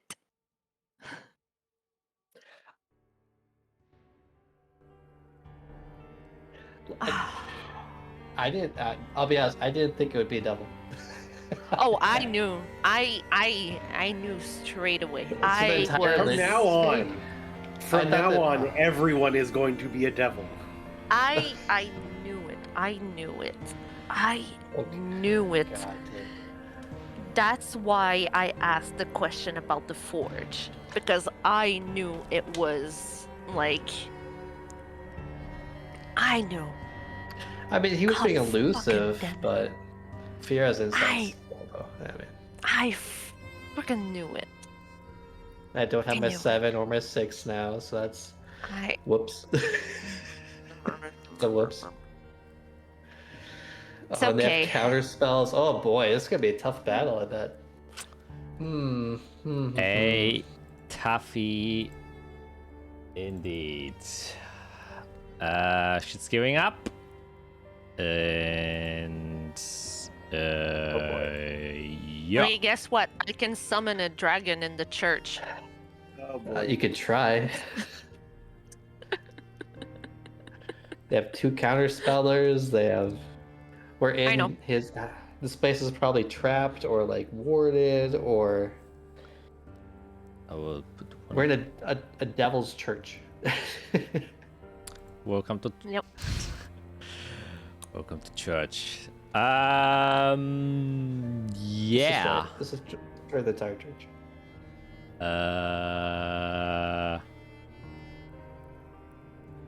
Oh. Yep. You'll be fine. You'll be Alright. fine. Listen, I had my 7th, yeah. it's going to be a tough one, but I'm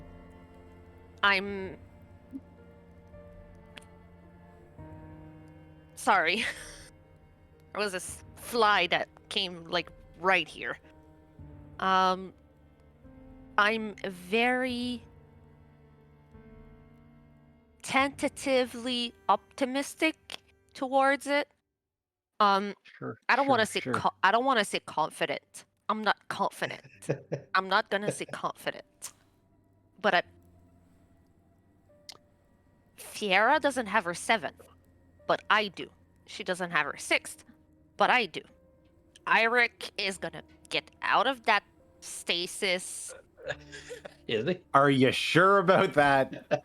Yeah, because I can mean, give I you my could- wisdom now. Now that I'm out of it, I can give you I mean, my there's wisdom. ways. That's not a guarantee. Well, I could, almost kill myself for a guarantee. That's fine. Create 1,000 fear. I mean, it would take 1,000 Fieras to find one that can get Eirik to get out of the stupor. well. Yeah. Yeah, it'll be interesting. It'll be tough.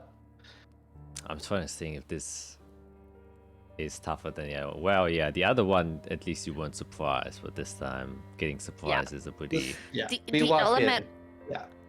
Yeah, the element of surprise really is what's against us here. Yeah. And the plan was, let's go full force, rested, all slots. But then I messed it up again.